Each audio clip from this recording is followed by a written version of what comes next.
Live coverage starting soon.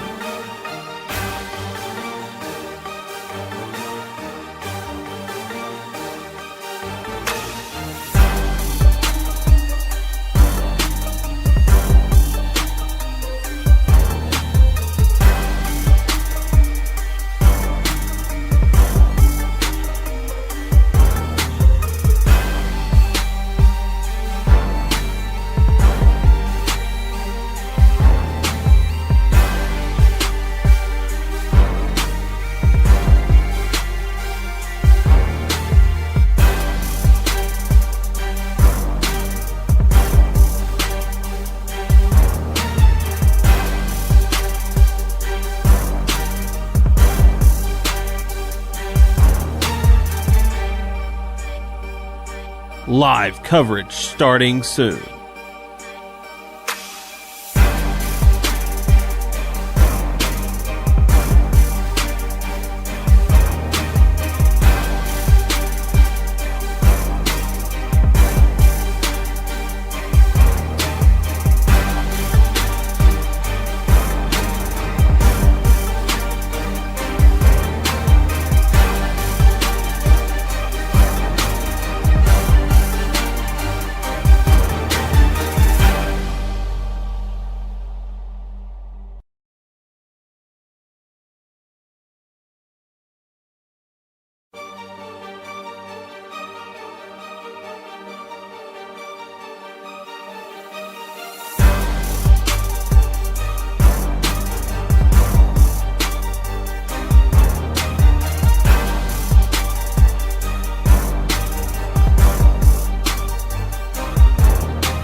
Live coverage starting soon.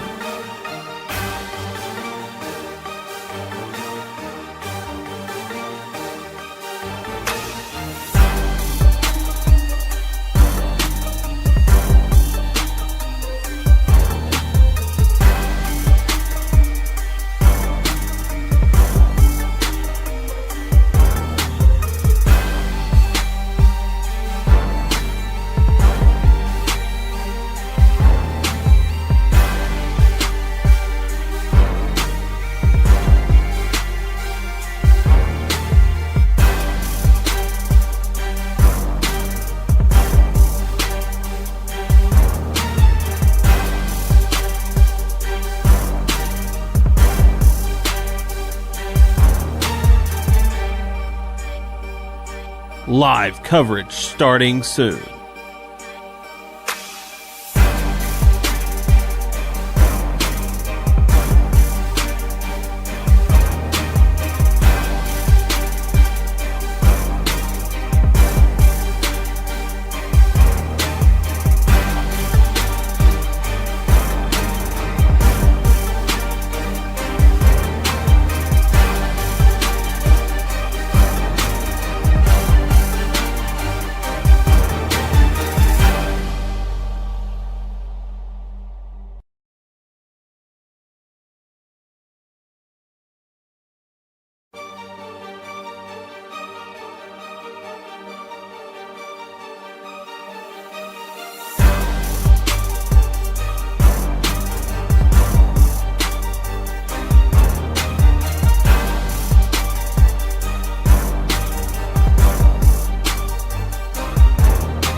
It's time for Portageville Bulldog football.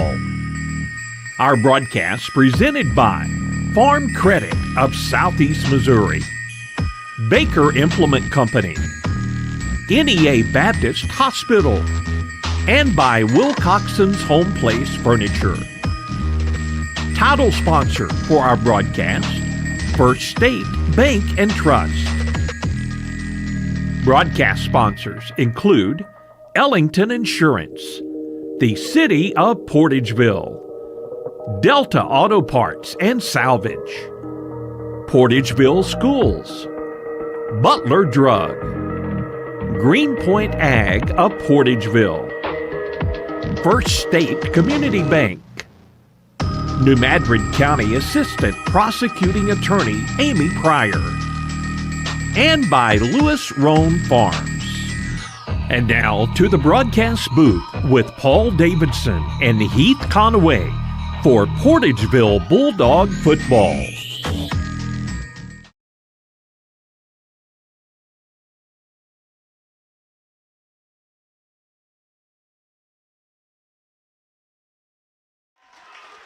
Welcome and good evening, Bulldog football fans, to Week 5 senior night here at the beautiful Vic Reaves Athletic Field in Portageville. I'm Heath Conaway alongside co-host Paul Davidson, bringing you live coverage for our first official season opener here at Portageville, where our 1-3 Bulldogs will welcome the 3-1 Charleston Blue Jays. If you haven't already checked it out, you can watch our latest episode of Bulldog Blitz on our Facebook page or YouTube channel. You can check us out at Sports Radio KMIS. On that episode, we recapped last week with a little insight into what we'll be doing tonight. Players on that show were number 53, Maxie Ordez, and number 3, Jack Bell. Both of those players unanimously voted C.J. Miller as the player of the game. CJ played his heart out last Friday, stepping up and making 7 tackles, huge stops at the goal line. The sophomore really gave it his all for his grandmother, and boy, would she be proud. Our thoughts and prayers continue with you, CJ, and family during this difficult time. Just finishing up just before we came on air were our seniors. We have 5 of those here tonight. It's senior night here at Portageville. Tavion Bogan, Antonio Higginbottom, Nathan Swims, Max Warren, and Eli Wheeler. Also tonight, during our halftime broadcast, we will be bringing you coverage of our Hall of Fame ceremony. We got all kinds of great stuff to talk about later with that. But last week, the Dogs fell to the Ram Devils, 28-22, a close match all the way to the end. Portageville with a one final push there late in the fourth to try to tie it up, but came up short with a fumble, and it basically sealed the game for the Ram Devils after a series of first downs. As I mentioned earlier, for tonight, we are hosting the Blue Jays, who are 3-1. They're coming off wins from Malden, Kelly, and Ballard, Kentucky, where in that game they amassed 14 sacks. I know last week I was a heavy critic of the Dogs as they struggled a bit picking up blocks and containing any pressure or rush from the Ram Devils. But hopefully, during this week's of practice, through all the torrential rains that we had Monday through Thursday, basically, that they were able to be prepared for tonight. So I'll hand it over to you, Mr. Davidson, who'll dive a little more into depth for tonight's contest. Paul? All right, so last year when we played, it was in the Hurricane, and Charleston won. Last year when we played, it was in the Hurricane, and Charleston ended up winning that ball game 34-14. Then we had, so far this year, they are 3-1, as Mr. Conaway pointed out. There we go.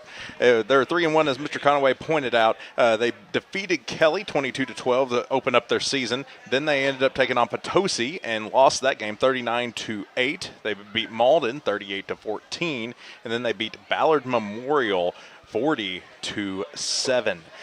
Interesting. Did I mention 14 sacks in that game? You did, indeed. 14. An interesting wrinkle to this Charleston team is last year head coach Lucas Rayfield. He is now the defensive coordinator for the Blue Jays. He is. And so it's a homecoming for him. We met Familiar face. We saw him on our walk in tonight. See, the two Blue Jay players to watch out for are C.J. Kimball. He has 511 yards on the ground, 3 touchdowns, and he's averaging 7.6 yards per carry. So watch out for him on the ground. Their defensive line, they are Sackapalooza, as Mr. Conaway pointed out. So there's not really a headhunter, but they do a good job of spreading the wealth.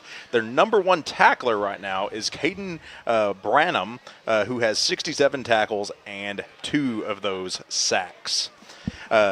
This is a district game, so it will go a very long way in determining seeding when it comes to districts. Currently, Charleston is second in the district, right behind Saxony Lutheran. Saxony Lutheran's number 1.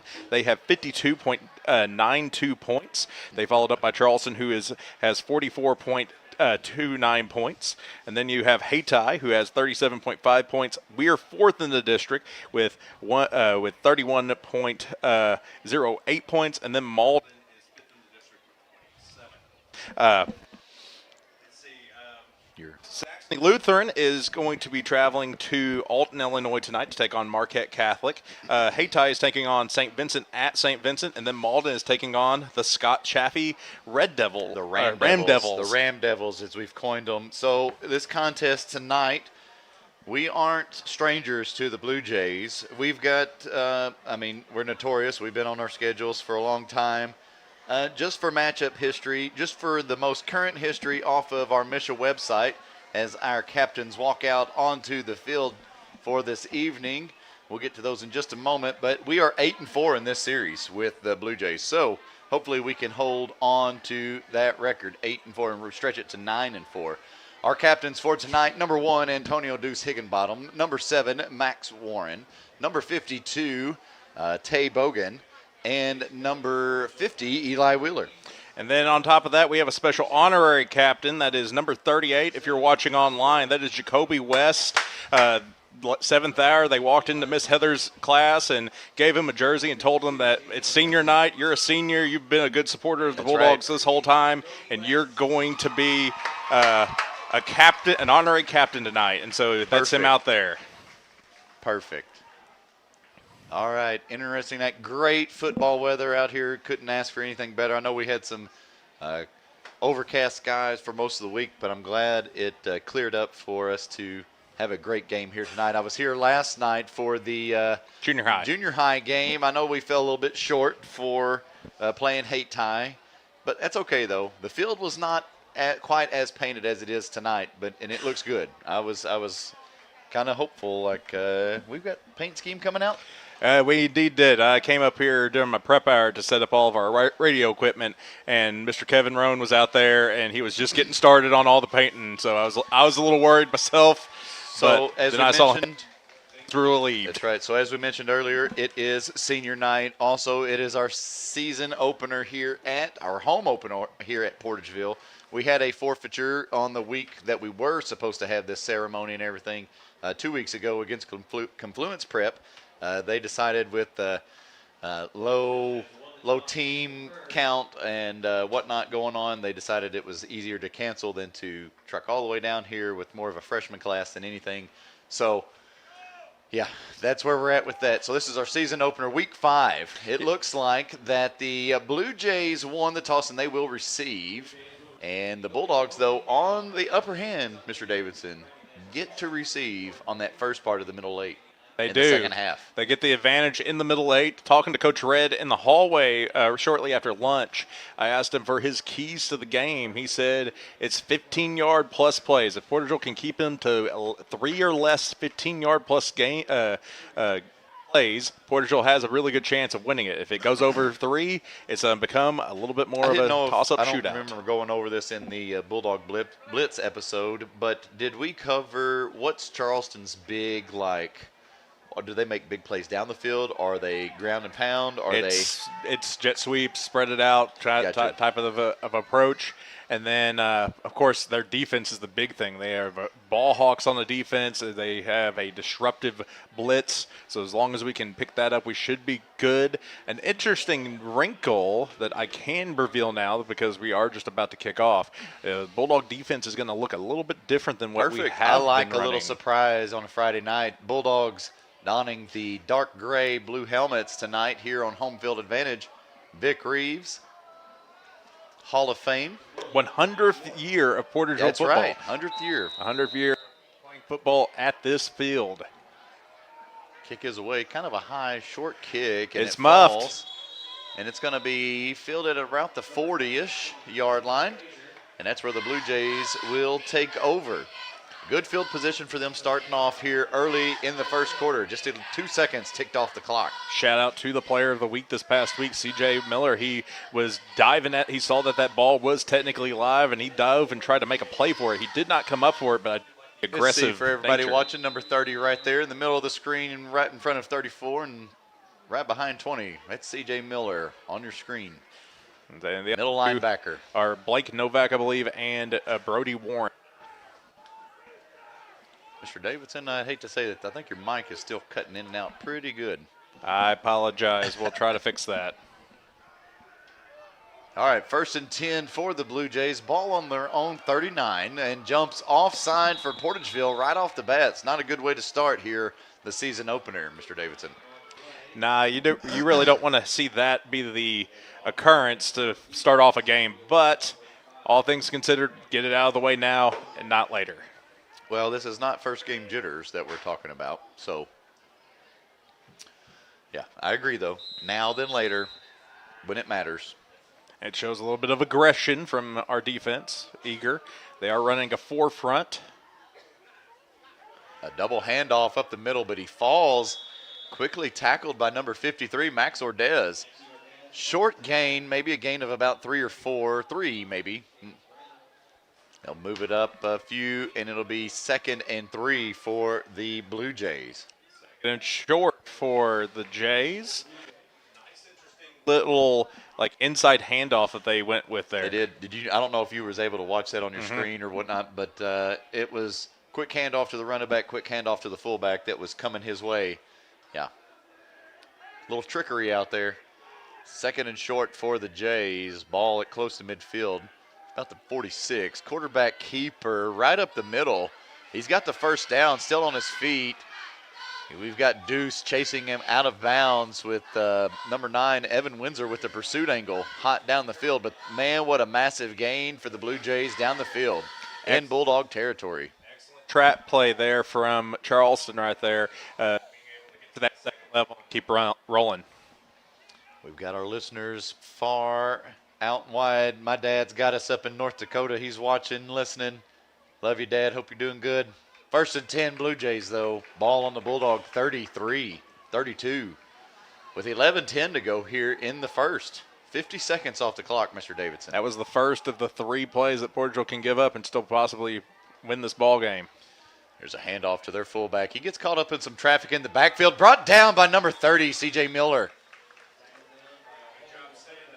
Job staying home for C.J. Miller and was able to wrap up and bring him down for a short game. Or no gain at all. It's going to be 2nd and 10. Ball still on the 32. 10:47 to go here in this first quarter. Home opener for the Bulldogs. Shotgun formation for Charleston, going to the air. High. Tip. Ooh. And he almost come back with it. But I will say, coverage was there. The Warlock was there. Tip drill by Deuce. I was about to say tip drill. That needed to be executed on the other end. Apologies there. So now it brings up 3rd and 10. Ball on the Bulldog 32. Say this is 4-down territory, so hopefully we can get our first of the 2 stops we need. Gotta love the automatic lights, Mr. Davidson. Indeed, we'll get that fixed during the first timeout. We'll do that too. Here's a pass for the quarterback. He's rolling to his left, looking downfield, almost intercepted by the Warlock himself and jumbled up by number 3, Jack Bell. There's a host of Bulldogs definitely covered down there. So now it's 4th and 10 for the Blue Jays. I see maybe a short muff punt, or they go for it. I mean, you're on the 32. What do you do? They're going for it. It's on the 32. If you could pin them pretty deep back, which Charleston's defense has been playing really well. It's more the question: does your punter have it in his arsenal to be kind of do that coffin corner? Well, here in a minute, I'll go over some stats for the Blue Jays for some of our listeners, and it just might shock you that there are still high school people or players, athletes this large out there, and Portageville hasn't seen somebody like that in probably 20 years. Here's a reverse and a pass, Gideon pass across the middle of the field. Incomplete. Prayers answered for Portageville as a turnover on downs, and the Bulldogs will take over on their own 32-yard line. Portageville got very lucky right there. They did. We should have been able to take them down whenever they started with the reverse, but we ended up biting on it, giving the quarterback an opportunity to recover himself and make a pass. The receiver was wide open, except it fell incomplete. I was about to say, so just real quick, we've got a junior that's 230, a sophomore that's 260, a freshman that's 270, 326, I mean, Charleston's got some heavy hitters on their squad. I'll go over that later. Max Warren with a handoff to number 1, Deuce. He's off to the sideline. He gets enough for that first down. It's going to be a gain of about 12. It might be 11. They might just pull him short. Oh, it is 12 there. I got him out at the 44, Mr. Davidson. Say, we were talking about this last week, that Deuce has found like a new level. He's always been really... It's a new speed. There's a new gear. He's always been really good out in the open, but he's been kind of afraid of contact. But he is really putting his trust in his fellow senior, Eli Wheeler. He's running off of Eli's hip, and he trusts Eli's going to have that block, and so he's able to capitalize on it. Portageville with the hurry-up offense. Direct snap to Max. He takes a dive forward for a gain of about 8. It's going to bring up 2nd and 2. A quick no huddle, just go to the ball, let's go.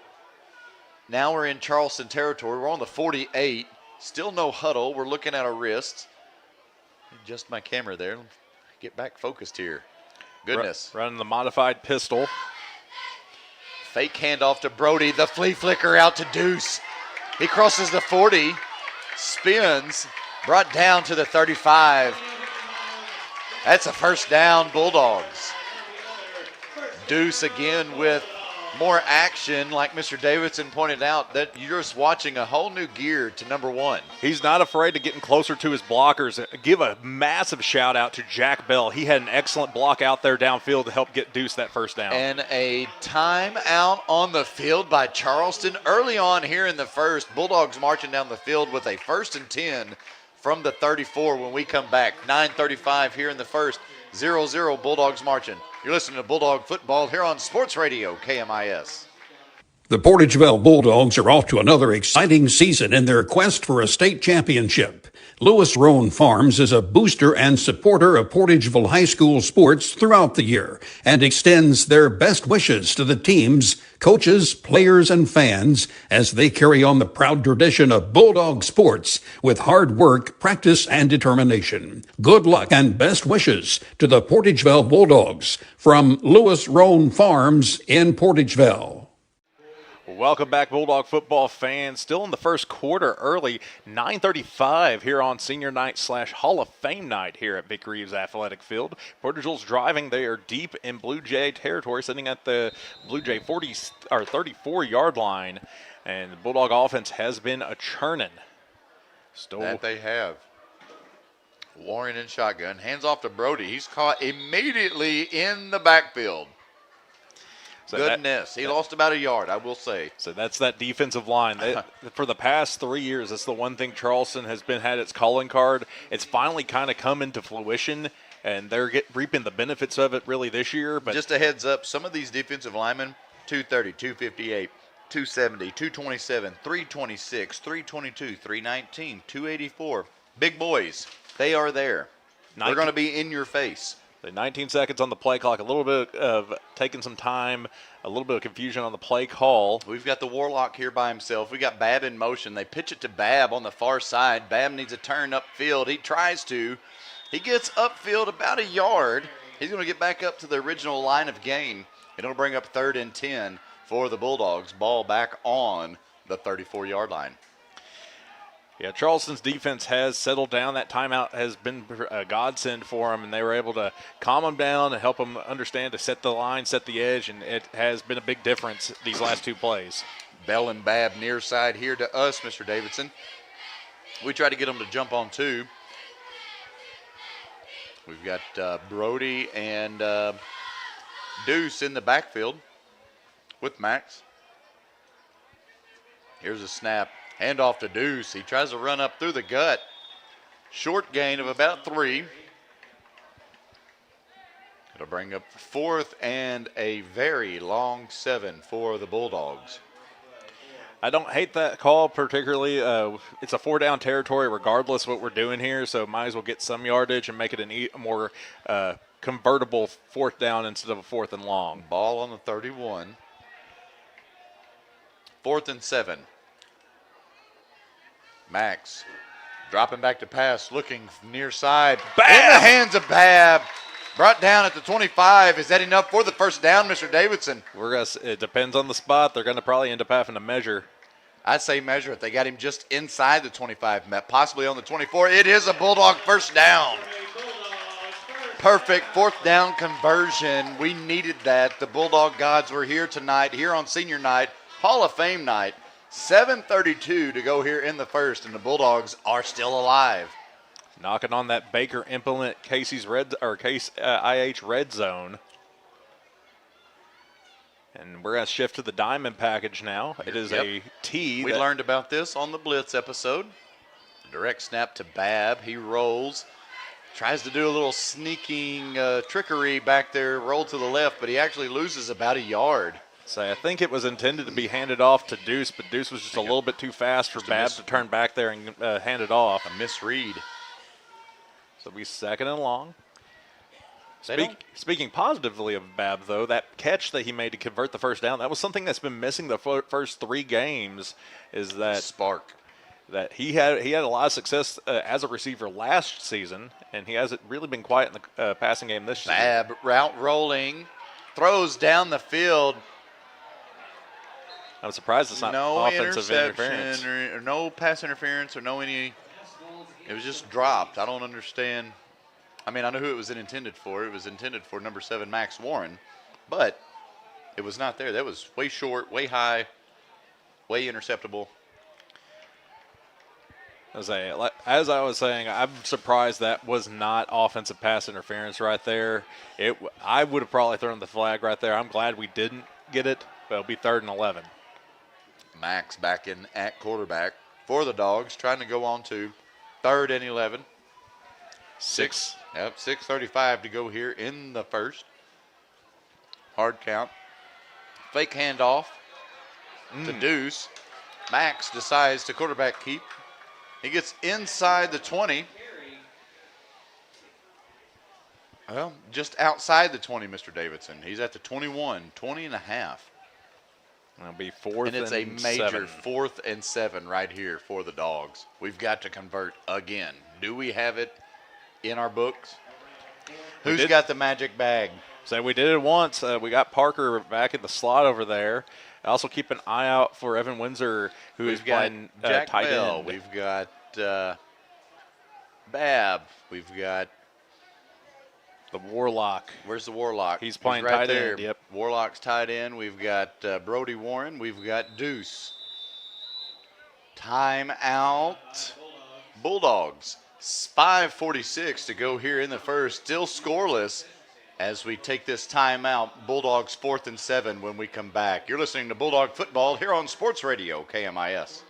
Agriculture is not a fad, and it's not for the faint of heart. Long days become long nights, sacrificing time away from family, even on weekends, just so you can get the crop in and get the crop out. This is your way of life. At Farm Credit Southeast Missouri, we are 100% bought into your commitment. Because we are customer-owned, it is our mission to be your ag lender, and we intend to be your value-added partner for next year and the long term. Your ag lender will always be there. Call Jay Ward or Jack Giles in Portageville at 573-379-3461. All right, welcome back, Bulldog football fans. 5:46 left to go here in the first quarter. Still scoreless, 0-0, as Portageville is driving down the field on their first offensive possession of the night. Blue Jays were able to drive down the field. They stalled out on a 4th and long. We're staring at our second 4th and long. Can we convert? Last time we went to Parker Babb for the 7-yard gain. We'll see what we do here. We've got Max Warren still in at quarterback. We've got Babb and Bell out far left. Warren looking to throw, throws down the field. Bam! Into the hands of Babb. Touchdown, Bulldogs. Bang, from 21 bang. yards out. A 21-yard touchdown catch for Parker Babb.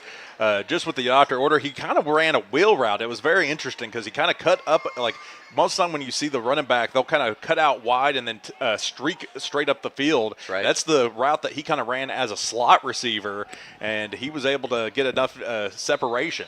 Oh, we've got our kicker back. 5:40 to go here in the first. Bulldogs 6-0. Kickers here out on the field. PAT attempt. It is up. And it is good. The Bulldogs go up 7-0 over the Blue Jays.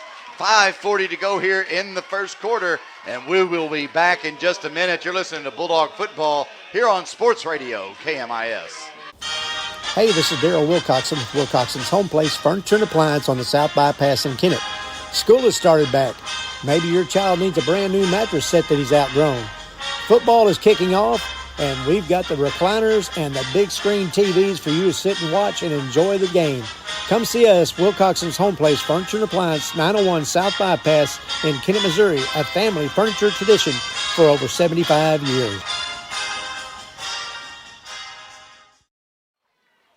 Welcome back, Bulldog faithful. 7-0 here in the first. 5:40 to go here in the first. Bulldogs with a 21-yard reception touchdown.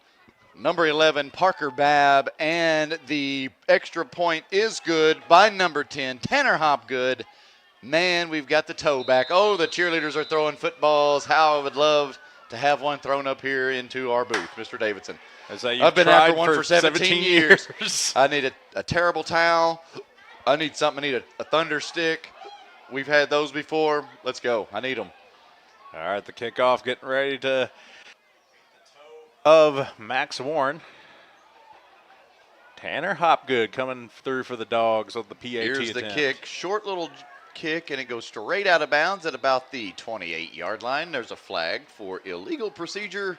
So the Blue Jays will take over about the 35-ish yard line. About the same field position they started with earlier. 5:40 to go here in the first. Bulldogs first to answer. That 21-yard, that was a beauty. A beautiful throw. It was excellent route, excellent throw. Like, it was the perfect call-up for a 4th and long. And knock on wood, that has been Portageville's Achilles heel, our 4th and longs. That's right. Portageville's been able to take advantage of a 4th and long right there. So second series for the Blue Jays. 1st and 10, ball on the 35. Run out shotgun looks very similar to the Kennett formation that they would run. They hand off for a jet sweep to the right side. There's a whole host of Bulldogs over there. Wheeler, Warren, and Boyd all in on that stop for a short gain of any, maybe 2. So that was 2nd and 8 for the Blue Jays. You're reading off all the defensive linemen. We switched to a 4-front instead of the 3-5 hybrid that we've been kind of running. A more traditional 4-front to get some more weight up the front there, and it's been paying off for them here tonight. I don't know about those guys down in Crothersville. They've got the game of the week with Valley Catholic, but this is an exciting game here at Portageville tonight. 5 minutes to go here in the first. Blue Jays 2nd and 8. Ball on their own 32-yard line. Or their 37-yard line, I'm sorry. They send a man in motion and end up pulling a guard towards the far side. Short gain on that play as well. It looks like Tay Bogan got the Tay tackle. Bogan coming up off the bottom of that pile. Good job, good stop, Tay. 3rd and 5 for the Blue Jays. So gain of about 2. 4:25 to go here in the first. Negative play would be the best outcome for the Dogs right now because that would push Charleston into punting range. Outrunning Eli Wheeler. Changing up the front a little bit. I think Caden Jones came into play far side defensive end there. Give Eli a little bit of a break. That and add a little bit of speed on the far edge. I like it. 3rd and 5 for the Blue Jays. 3:58 now to go in the first, and there is a flag. What is it? Oh, is it delay of game? Timeout Blue Jays to prevent the delay of game. 3:56 to go here in the first quarter. 7-0 Bulldogs. We'll be back in just a minute. You're listening to Bulldog Football here on Sports Radio KMIS. At First State Bank and Trust, your future matters to us. Whether opening your first checking account or growing savings for the future, we're here to help with innovative tools and personalized service. FSBT offers a range of deposit options to fit your needs. For nearly a century, we've been committed to the financial needs of our local customers. Secure your future with a bank that's been trusted for generations of families in Southeast Missouri. First State Bank and Trust. Your money, your future, your bank. Member FDIC. Welcome back, Bulldog football fans. 4 minutes left to go here in the first quarter. Portageville leads. Actually, Portageville leads, not Charleston. I apologize for you viewing at home. Whoa, buddy. But what have you been doing? I know. Portageville leads 7-0 over the Charleston Blue Jays. with 4 minutes left to go. Charleston just took their second time out of the half, so they only have one timeout left for the entire first half. It's a little dangerous. Well, I mean, it's you might as well use only them. have 2, so I mean, it's okay. They're there to use. That's what it's there for. But I mean, 2 in the first quarter is kind of unheard of with 4 minutes to go. Charleston running kind of a tight set. They've got 3. I smell a bubble screen almost. It's an empty set with just the quarterback back there by himself. I smell a little screen or something happening here. Okay, man in motion. Nope, there it is, a screen. And he missed it, dropped it. Incomplete.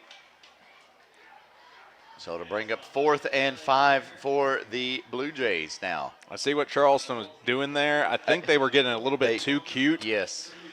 They should have stuck to what they normally run, but they decided to try to throw a wrinkle in there to try to get the dogs off set a little bit. But they weren't. You could tell screens are not really a part of their MO, and so instead we're looking at a 4th and 5, and they look like they're going to go for it. They definitely are going to go for it. Charleston, nope, they rugby punt it. It's down to about the 31, and it goes to 25, and that's where they will stop the ball. That's all right, though.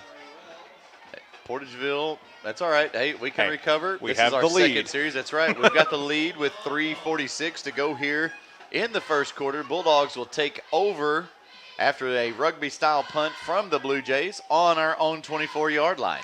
I don't mind being kind of deep in our own territory whenever we have a 7-point lead and plenty of clock ahead of us. For those interested in our officiating crew, it is the George Bays crew. I don't have all of their names, but that is the George Bays crew out on the field tonight. We're here for the Blue Jays and Bulldogs. And we have and it's going to be a legal motion or something against the legal Bulldogs. shift. Yeah. Yep. Easy. Kennett 8, East Prairie nothing, Valley 7, Crothersville 6. I'm going to go and tell you that's going to be a barn burner down in Crothersville tonight. Oh, man, almost that's all I could talk about this morning with some of the city officers, dispatcher down there, Pima-Scott County. But, that's going to be a big one. That's a game of the week for KFES 12. Here tonight, though, Max Warren, man, I think it's going to be a false start. Number 53, Max Ordez against the Bulldogs. It is. Move us back another 5. So it was 1st and 15. Now it's going to be 1st and 20. That is not what you need here starting off on your second series. Speaking of screens, it does look like Portageville with the trips trying. Right, had it wasn't like a traditional screen, but it was kind of like one of those rub screens that you kind of occasionally see in college. So 1st and 20 for the Bulldogs. Ball on their own 14. 3:46 to go here in the first. 7-0. Warren, quarterback keeps, runs it for just a few. Doesn't get much, maybe a gain of about 3. Not much. So you really can't blame Max right there for that because you've already kind of tipped them off that we're going to go for a pass play. So you might want to lull them back in security with that quarterback keeper. I understand. Well, it keeps the clock running regardless. Bulldogs taking their time. They've got 22 seconds on the play clock, 3:15 on the time clock, 7-0. We've got Jack Bell and Deuce. Deuce in motion. They hand it off to Deuce. He faked me out. He's still on his feet. Pushes forward. Good gain. Good gain. Wow. From the 14, Mr. Davidson, to the 30. So a gain of 16 on that. We needed it. What's the interesting thing about that wrinkle right there for Deuce is that was more of an inside run. That was not one that was going off of the tackle. That was one that was going in between the guard and the tackle, and he was able to gut. What could have been a 3rd and long is now only a 3rd and about 4. We've got the Warlock here near side. I think we've got Parker Babb far side. And we're going to quarterback keep it. He gets caught up for a decent little gain there. Not enough for that first down, I don't think. He gets out to about the 34 and a half. Is that enough for that first down? I don't know. We shall see. Where do they mark him? As we wait for the Oh, man, it's close. Nope, he's about a half-yard short. So 4th and a short 1 with under 2 to play here in the first. We've got Max Warren here near side to us. That means we've got the diamond package in, Mr. Davidson. We've got the Warlock far side. 4th and 1, Babb in the backfield. Here's the snap to Babb. He drops the ball. Is he able to push forward for anything? I don't know. We shall see. That far side line, Judge, he's motioning. Oh, first down, Bulldogs. Picks up the fumble, pushes forward for the extra yard, gets the first down, move the chains. Man, first and 10 on the 35. 1:30 to go here in the first. As my father would say, me and Coach Bryant would have punted there. Yeah. All right, so first and 10. I'm glad Portageville was able to convert on that aggressive play. Max Warren with a misread, and he is caught in the backfield, and it is going to be a tackle for a decent loss. And there's flags. Like you just said, devoured. What's the flags for? I feel like it might be a face mask. He's pointing at the sideline like, there's 2 flags over there. So sideline infraction warning. For everybody at home, there it is. There's 2 pieces of laundry out there. Looks like banana peels. You've been playing a lot of Mario Kart, I see. As they echo what the flag will be. Dead ball foul against Charleston. Yep. No, and sportsmanlike conduct, Mr. Davidson, on the defense is what that was. Like I said, I thought it was against Charleston based on kind of like just how the end of that tackle went. Whatever that was for the unsportsmanlike conduct results in a Bulldog first down. The ball is now placed on about the 43-yard line, and we will have a 1st and 10 from our own 43 with 1:10 to go here in the first quarter. While we wait for the next play to snap in shotgun or in the modified pistol. Here's a screen pass. There's that rub screen I was talking about earlier. In the hands of number 11, Parker Babb. Not really much gain on that play. He's going to get back up to the line of gain, and it'll be 1st and 10, or 2nd and 10. Ball back on the 43. Actually, a little short gain, half a yard, Mr. Davidson. I know you don't do halves, but if the half was 1, you give him 1. To kind of explain how that particular screen is different from a normal screen. Normal screen, you're setting up a wall that the runner's going to run behind.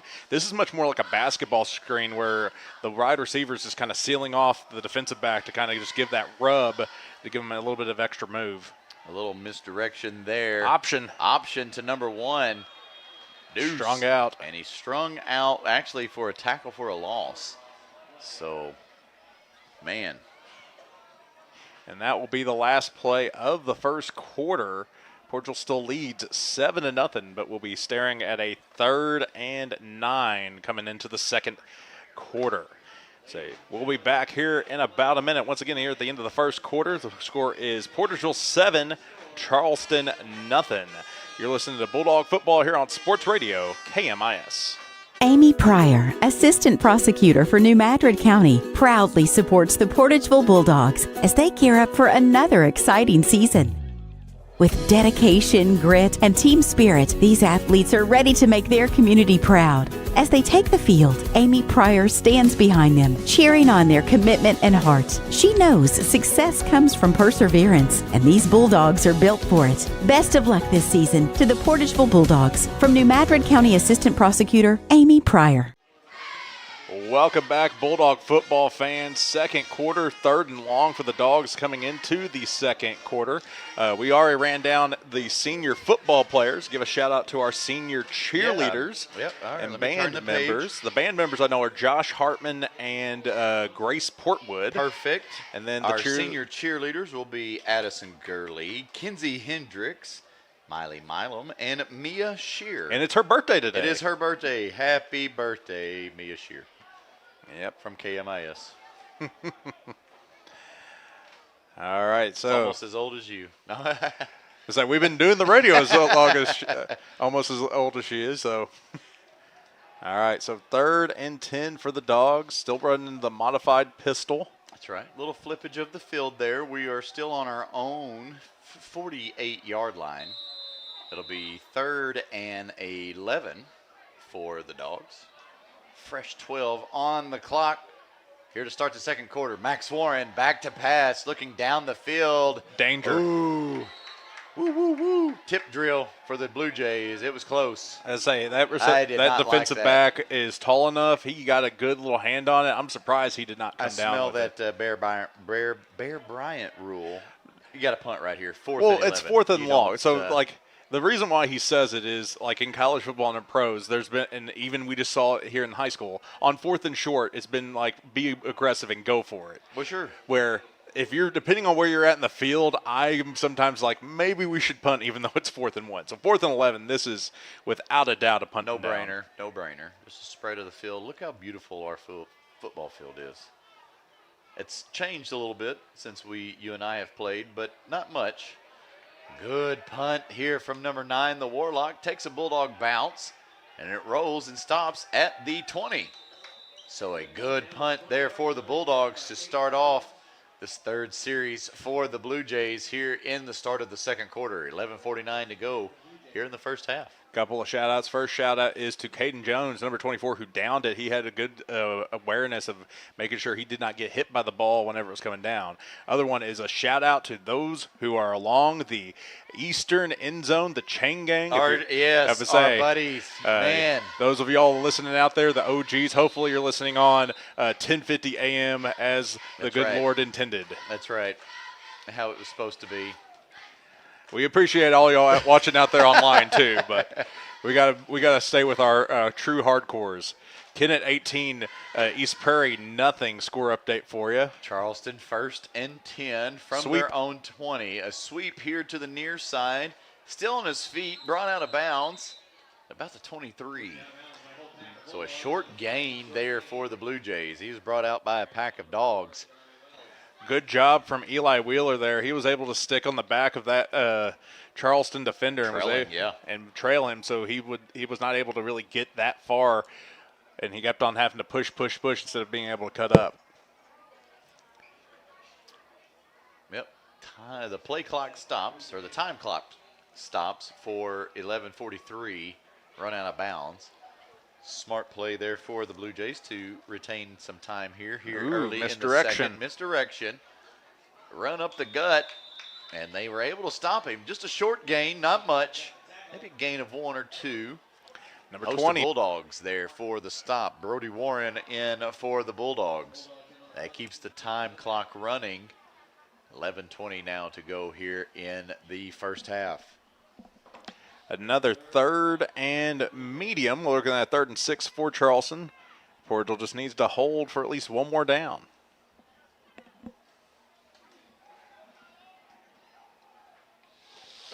Forefront seems to be working out for the Dogs here tonight. Watch out, Charleston does have stacks over here on the far right. Near side to us. And that's where they kind of looked at. They're looking for a screen, and it's there. He's kind of strung out. I think he got enough for the first. I hope he didn't get enough for the first.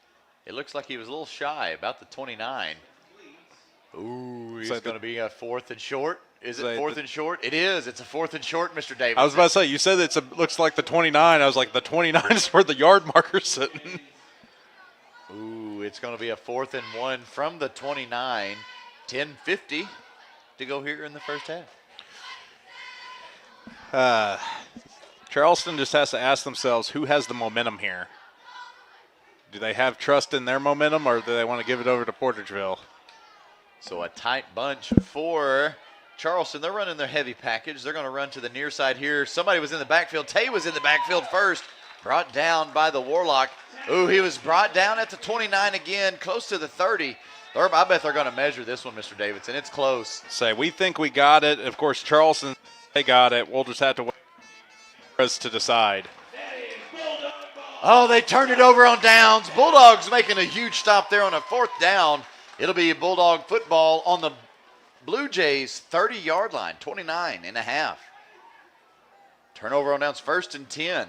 Perfect. What we needed here tonight on senior night and Hall of Fame ceremony. 10:45 to go here in the first half. Still 7-0. Bulldogs with the ball on the Blue Jays 30-yard line. Excellent stop there for Portageville. Now we definitely need to capitalize. We are within the shadows of the Blue Jays goalpost. You have to get some points on the board here. We've got the diamond package in. A Bad fumbled snap. ball, and Bab falls on it. Luckily, for a short loss, it'll bring up second and probably about at 12, 11 and a half. Say he was moving his body before the ball got to him. That was kind of the issue that we saw right there. I feel like that heavy package, or the diamond package is whatever we call it, it works. It's great. It's great. But the tempo was too fast right now for that to be working in our favor. So we've gone back to Max Warren. Hands it off to Deuce, Flag. runs it right up the gut. There is a flag, far side of the field there. And it's going to be a false start against the Bulldogs. It is. So we'll move it back another 5, and it'll bring up a 2nd and 17, or 16, however you want to look at it, for the Bulldogs. Modified pistol is what we have been running, especially in these second and very long proceedings that we're kind of been seeing. How simple life was, Mr. Davidson. We just take Or a we just light had bulb, to light, yeah, just boop, pop it out, and it was done. or just use the light switch that didn't automatically turn on and off. Technology, love it. As the players get the play in on their wristband. So back to the diamond. I also feel a little strategy here, Mr. Davidson. We've slowed down just a little bit already. I can feel it. Direct snap. It was to Deuce, but he dropped it. Instead of Bab, it was to Deuce. So another loss of about 3 or 4 yards. It'll bring up 3rd and a long. Let's just go on and call it 20. 21. 20. I say it's weird because the last time, like when we were last running the diamond package, which is a modified T with an extra dot, it's like a T meets an I formation. They were able to really get huge chunk of yardage against Scott City. We've got the Warlock there, Bab, Warren, Bell, all in motion. It was handed off to Brody. And it doesn't go anywhere, and it'll be a 4th and forever for the Bulldogs. This is a punt. Gosh, yeah, you have to punt right here. In fact, I think I see the Warlock, Evan Windsor, walking back there. He's going to be pretty much standing right next to the P. Quick score update, Valley 13, Caruthersville 7. Woo! Got a big shootout down in Caruthersville tonight with the Valley Catholic. Are they the Crusaders? What are they? They're the Warriors. The Warriors. The Valley Catholic Warriors. Man, the Warriors showing up in Caruthersville. Portageville back to punt. We've got number 9, Evan Windsor. Here's the punt. It is away. Stay in bound. Oh, great. Out of bounds I'll take it. at about the 6 or 7 yard line. That is perfect field position. Deep in their own territory. Bulldogs have a chance here to keep them pinned back with 8:11 to go here in the first half. Yeah, I am not going to complain about that. Excellent punt. I would have it would have been awesome for it to get within the 5, but the 6 is just close enough. And that was an excellent punt. Bravo, Evan Windsor. Great punt. I might start calling you Golden Toe Warlock or something. I don't know. The Golden Staff or something. I don't know. All right, so 1st and 10, Charleston deep in their own territory. Can the Bulldog defense get some negative plays here, possibly get a safety, get a turnover? They roll to the far side. Keeper, he's caught in the backfield. What do we have? Oh, there's It's a flag a near TFL. side, or far side, though. There's That's a flag probably far holding. side. There's a flag. I see it right there. It's on the screen. We'll see what the head zebra's got to say. I imagine we're going to turn it down if it's against Charleston.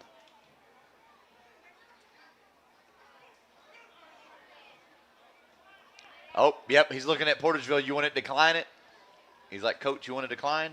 Yes, we want to decline. It's against them. Decline? Absolutely. false start against the Blue Jays. We decline, loss of down. It'll be 2nd and about 12 for the Blue Jays. Loss of down, loss of yardage still. Yeah, I'll take that all day. Timeout, no? Okay, yep, they were blowing the whistle kind of crazy. I thought something was going on. Man in motion. He's rolling to his left, looking down the field. It's kind of, I think it was kind of tipped a little bit. He was definitely covered by number 3, Jack Bell, and double covered by number 9, Evan Windsor, with Parker Babb sniffing on the heels. Incomplete. 3rd and 12 for the Blue Jays. Good pressure from the defensive line right there, being able to cause some chaos. He was not able to set his feet. It was a very poor pass, possibly blocked. I just think it was a bad pass, it was just tipped because a little bit. It definitely looked like a dead duck kind of wobbling there. So I just think he wasn't able to get him set, and he was just throwing it so he wouldn't get sacked. But still, 3rd and long, deep in their own territory. Come on, Dogs. Got 2 capitalize. Out wide left. Got 1 out here, slot right. Quick snap. He's rolling to his left, throwing down the field. Incomplete. He was triple covered, quadruple covered down the field. It was 3 on 2. Yep, great coverage down the field by the Bulldogs. It'll bring up 4th and 12 now for the Blue Jays. This could be one of those rare moments where a bad snafu on a punt can probably benefit the Dogs. Uh-oh. Ineligible man downfield. Yep. So decline. It'll bring up 4th and 12, just like I said, without the laundry, for the Blue Jays. They would be very, very wise to punt right here on that rugby-style punt that they like to do. Number 3. And he does. He gets it off. And that was a pretty good punt. Decent-sized punt for the Blue Jays, and it stops at about the Blue Jay 47-yard line. For a rugby-style punt, that was a really good punt. I can't deny it. And it got down the field just like it needed to. Took a Blue Jay bounce in the right direction, and he was on the, I guess, about the 5 or in between the 5 and the 10, somewhere in there before he punted. So a great punt. Let's see if the Bulldog defense or offense can find some kind of gel. It's been a little disjointed the last drive. So we are trips left here with Babb, Windsor, and Bell. Or no, it is Deuce with a screen here near side. He is immediately caught. Got to turn upfield. Tries to hurdle. Crosses midfield, but he loses about 3 or 2.5 yards. 3 yards on that carry. It is not what Portageville, wrong direction. It is not what we needed here with 7:18 to go here in the first half. We're approaching that first portion of the middle 8 that Mr. Davidson likes to so heavily talk about, and it makes a difference. Who wins that? I promise. I'd say you can flip a game fast, Absolutely. capitalizing on opportunities during that time period. Warren and shotgun. He's got trips right this time, but he decides to quarterback keep. He is immediately caught at the line of gain. Actually, they're going to spot him a yard shy. So they're going to move it back a little bit, and it'll bring up 3rd and about 14 now for the Bulldogs. 6:40 to go here in the first. Really a defensive struggle for both sides here. Portageville started off on offense, able to move the ball pretty decently, but Charleston, after that second timeout, made the adjustments they needed to make, and it's been working for them. Portageville can't find any mojo on offense. Heck, we've moved backwards from Charleston territory into Bulldog territory. We are still trips right, checking out the wrist. Brody in the backfield, Jack Bell near side. Warren back to pass, looking near side to number 3, Jack Bell. He is completely covered. It was thrown over his head. No flags on the field. And it'll be incomplete. And it'll bring up that 4th and 14 for the Bulldogs. That is not what we needed. I got to give Tay Bogan his flowers, or I guess I should technically say his syrup, because he just got a pancake. He got the pancake, or he got pancake? He got the pancake. He pancaked. There was a white jersey on his back, and it was Tay Bogan that did it. So good job, Tay. Good block there for Tay for pass protection for the Bulldogs. 4th and 14, and the Warlock back to punt. from the 36. There's the snap. Kicked at about the 40. It's a field muffed. Fielded at about the 10. It's muffed. He picks it up. Still stringing it out somehow. He gets across the 20, the 30, now the 40, midfield. Still on his feet, far sideline, and the Warlock is the last one. And he takes him out of bounds before the touchdown. Let's see where the far side judge takes him out of bounds at about the 4-yard line. Good stop for the Warlock, but it puts the Blue Jays in scoring position with 5:42 to go here in the first half to possibly tie this ball game.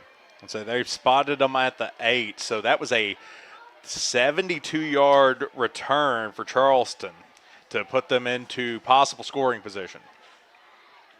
Let's see. They've got him out. They look like they've got him out at about the 5, Mr. Davidson. So I went with 8 because that's what they had on the scoreboard there. It's actually going to be a little bit closer than that. I think it's going to be on about the 4. All right. So 1st and goal regardless, as Charleston tries to tie it. And we've got C.J. Miller in on that stop along with a host of Bulldogs, number 66, Terrence Boyd, and number 50, Eli Wheeler. Just what the doctor ordered. Nice stuff there from the defensive line, but it's still 2nd and goal. They still got 3 more shots trying to shove this thing in.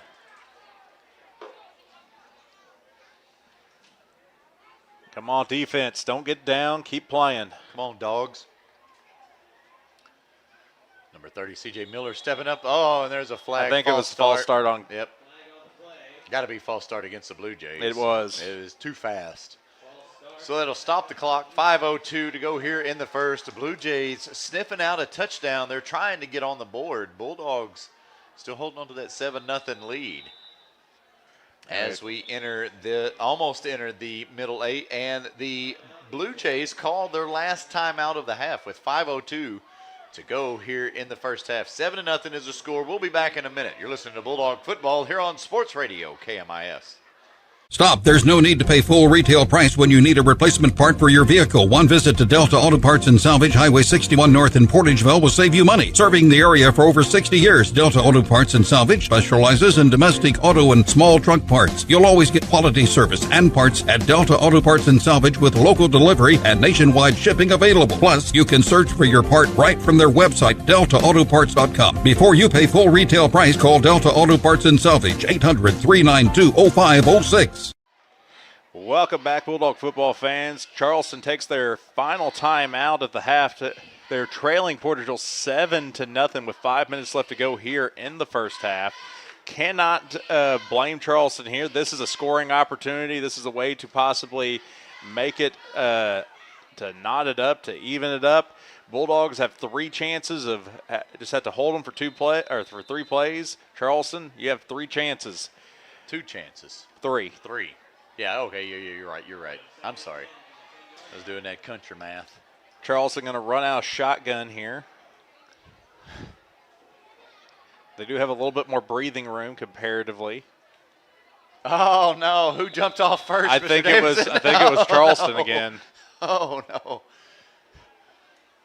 I don't know. I saw a wave of blue helmets. It was that we had a lot of blue helmets go, but I did see Charleston move. Uh-oh. Ball start.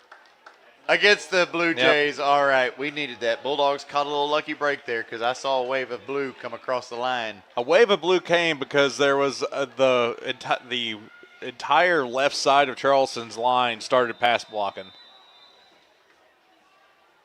All right, so another retry. What was on the 4 is now out on the 14, Mr. Davidson. This is similar to what happened to Portageville when we had our last scoring opportunity. Running more of like an I. Oh, they hand it off right up the gut, and it's not going anywhere. Grabbed right there. Who's got the sticky hands? Who is that? Number 30, C.J. Miller, in on the stop for the Bulldogs. Sniffing them out. Middle linebacker bowing up. Kennett 24, East Prairie, nothing. 3rd and goal. 2 more plays. We got to hold them off. 4:30 left to go here in the second quarter.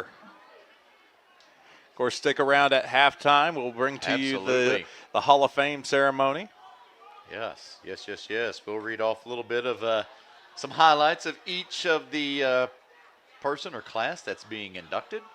Some individuals in a class and a family. Here, dropping back to pass is the Blue Jays. Oh, good knocked job. Down by number 11, Parker Babb. That'll bring up for fourth and forever for the Blue Jays. Fourth and goal and forever, actually, on the 14. So, yeah. Excellent play there by Parker Babb, being able to slap it down. One more play, Dogs. You just have to hold them one more play. And even then, at the end of that play, we'll be in the middle eight. And yes, we're right in it right now. So sniffing it out. Just one more play. But they're running their heavy package. Fourth and goal. A little trickery. Double reverse. They were looking to throw. Quarterback, the original quarterback, keeps it. But it goes nowhere, and it'll actually be a turnover on downs because they did not score the touchdown. So that means a turnover on downs, and the Bulldogs will now be stuck back deep in our own territory. Someone's slow to get up off the field. Looks like a Blue Jay. Hopefully he is okay. He's getting up on his own power. Helmet is off. That is not good. But he's got to come out for a play at least. But the Bulldogs will be in their own territory, ball on their own. About the 5 on the 4, somewhere in there. Hey, I'm okay with it. We still have a 7 lead. The minute, the ball. The middle 8 just started. Oh man, I'll take it. I don't feel comfortable being this close to our own end zone, but I'll take it. I would be. Let's go, Max Warren. Oh, handoff to number 1, Antonio Deuce. He is on the loose. Runs it to the ref. Oh wow, ref did a backflip. That's all right though. Hey, short gain on the play. Tried to find a little seam. I don't know what happened there. I'm glad I got it on video though. Gain of about 3. It'll be 2nd and 7. A lot of confusion out there. The ref was falling down. Everybody was falling down. I don't know. So what was about a gain of about 4 will be 2nd and 6 for the Bulldogs.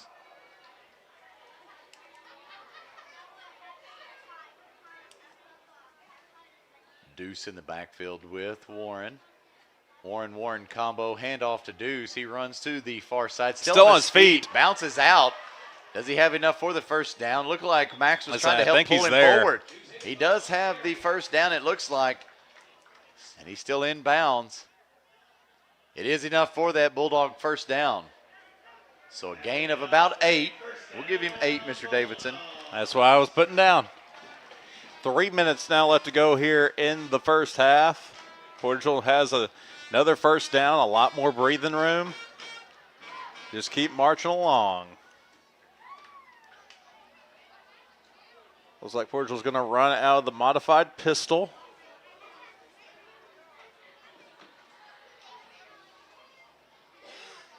And they're going to give it to Brody up the gut. Fullback dive. Look at those feet chop, Mr. Davidson. Did you see that? I saw that. Pumping forward and the first down. Don't even worry about a second down. Just go on and give him 11 and move the chains. You got to love a fullback dive, especially when he chops his feet like that to push it to the next level. Getting out of our own end zone, our own goalpost. You love it. All right, we've moved the chains a little bit. There we go, Deuce. There we go, Deuce. Still loose. On his feet. He gets over the 40 and a huge first down for number 1, Antonio Deuce Higginbottom. He goes from our watchers and listeners on our Facebook page, Pam Skinner, Let's Go Bulldogs, Grant Ash, this team gets better every week. Let's go Bulldogs. Brody Warren up the gut again. Not as successful, but a 3-yard gain. That's all you need sometimes. Sheriff Tommy Greenwell, let's go Dogs. All right. Big shout out to all of our listeners and our streamers online. 1:37 to go here in the first half. Bulldogs holding on to this first part of the middle 8. 2nd and about 7. Ball on about our 46-yard line. We're going to get a first down, and then we're probably going to get weird with it. The pitch to number 1, Antonio Deuce Higginbottom. He crosses midfield, falls forward to about the Blue Jay 46, and I believe that is enough for a Bulldog first down. Perfect move the chains, 1:17 to go here in the first half. So I think we'll run maybe 1 or 2 more plays to just kind of keep chopping it down, and then expect us to maybe dip into our bag of tricks to see if we can get some quick points here as the quarter closes. Max Warren in shotgun. He hands off to Brody. Up the gut. Trying to get loose. There we somehow. go. He spins loose, keeps his feet moving. He gets across the 40, falls forward to about the 36, 37-yard line. A gain of about 8 and a timeout Bulldogs. With 53 seconds, 2nd and 2, 7-0. The Bulldogs marching down the field. The ball will be on the Blue Jay 38-yard line when we return. You're listening to Bulldog Football here on Sports Radio KMIS. Baker Implement Company and Case IH are proud to support area high school athletics the same way we've supported our customers in the community for 85 years. Visit any of our 13 locations in Southeast Missouri and Northeast Arkansas to experience the power of red and the service and support that has kept customers coming back since 1938. Case IH and Baker Implement Company, supporting our community on the football field and in your field. Welcome back, Bulldog football fans. Portageville driving in the closing minutes. Give a shout out to our senior cheerleaders. That's Kinsey Hendricks right there if you're watching online. Then Addison Gurley. They keep going down. Mia Shear and Miley Milam. All right there. 2nd and 3. Senior night here at Portageville. 2nd and 2 for the Bulldogs. Ball on the Blue Jay 38. Score updates real fast before we snap. Crothersville 13, Valley 13, Kennett 32, East Prairie nothing. Max Warren with the ball back to throw. Looking down the field. It is incomplete. Pass intended for number 11, Parker Babb, with 47.5 seconds left here in the first half. 3rd and 2 for the Bulldogs. I expect us to maybe do a diamond package right here. Get those 2 yards to get a fresh set of downs. Take our final timeout, and then make a couple more attempts towards the end zone. Charleston making some subs here. Last second, 25 seconds on the play clock. 47 seconds on our time clock here in the first half. Bulldogs still commanding this 4-minute lead, or 4 minutes here in the middle 8 that Mr. Davidson likes to talk about. So, pitch to Deuce. Pitch to Deuce. That's enough for the first, and then some. Drugged down by his uniform at the 15-yard line. That is a 13-yard gain for Deuce. But more importantly is a first down. Portageville stops the clock for the movement of chains. Well, not really. They didn't stop the clock. It's 36 seconds, 35 now. Don't stop the clock. So I think they got the play ready anyway. Let's go. Hand off to Deuce. He finds on the right side seam. Keeps going. Still open. Going, and he gets out to inside the 10. Is it a first down? Is it enough for the first down, though? That makes a big difference. It is not. It'll bring up a 2nd and 3, but a timeout Bulldogs with 23 seconds left, and we burn our last timeout. 7-0. We'll just keep it here, Mr. Davidson. Yeah. Talk about the last little, probably 30 or not even 30 seconds. Well, yeah, exactly, 30 seconds. Yeah, we were run in their territory. Yeah, Portageville running tempo, working out pretty well. We made that big pass play to just try to see if we could catch them sleeping, but they were able to get the defense up on that, and then we just kind of run tempo at them, deuce, deuce, deuce, and Deuce is answering the call. Deuce finding an open seam there. Good blocking for our front 5, our big O-line, opening up some holes there for Deuce to run. He did bounce outside, which is hole 7 or 8 or whatever you want to look at, but regardless. What I see Portageville probably doing here, and I think they're echoing it to them, we're going to run the ball, get the first, do a spike, and then set up for our next particular down. Momentum going into half off of a touchdown and coming back out of half with the ball. Receiving the ball, man. Big momentum here on senior night and Hall of Fame night here at Portageville. Late runner in for the Bulldogs. We've got the diamond package in. We've got Warren here near side. We've got the Warlock far side. Babb in the backfield. He pitches to Deuce. He tosses to Warren. Warren throws. Intercepted. It's intercepted midfield. And they're going to call him down. Man, with 16 seconds left. What happened? He kneeled it down right there. Or a touchback. He touched back. If I was Charleston's head coaches, I think I'd be fine with this. Well, I mean, he's still out on the 20 or 25. I was say it'll set up an actual play that you can run. I know he thought that he could probably make it, and Charleston has the athletes, and heck, we almost saw them run back a touchdown on kickoff, so it could have possibly worked. But anytime you get an interception and you, as a high school player, and it's in the end zone, you just take a knee just to get it out to the 20. So no timeouts for either team. 7-0 is the score in favor of the Bulldogs. 16.3 seconds left. The Charleston Blue Jays, they've got two out far side of the field there. And I believe they're just going to kneel it out here just to go to half. And the Bulldogs will lead the Blue Jays going into halftime 7-0. Here on senior night in Portageville at Vic Reaves Athletic Field. The Bulldogs running into the locker room and the Blue Jays running across the field. 7-0 is the score. We'll take a quick timeout, come back, and we'll probably bring the Hall of Fame ceremony live here on our Facebook and YouTube and Twitter channel, Sports Radio KMIS. All right, so we'll be back in just a minute. Quick timeout. 7-0 is our score going into half. You're listening to Bulldog Football here on Sports Radio KMIS. The Portageville School District Administration and Board of Directors salute the members, coaches, and staff of the Portageville Bulldogs in working to make this another championship year. Congratulations from Superintendent of Schools Barry Branscombe, Board President Jared Warren, Vice President Michael Prince, Treasurer Matt Brasher, Secretary John Warren, and Directors Butch Williams, Donna Hawkins, and Lewis Roan. Good luck, Bulldogs, from the administration, faculty, staff, and students of the Portageville School District. Greenpoint Ag is game ready to evaluate and supply your specific agronomic needs, helping you score touchdowns all season long. Your premier provider throughout the South. We're farmer owned and locally focused. We are Greenpoint Ag. For more information, contact your local Portageville Greenpoint Ag. Good luck to the Portageville Bulldogs from Rob Barham and the staff at Greenpoint Ag on State Highway T in Portageville. Call 573-379-3816.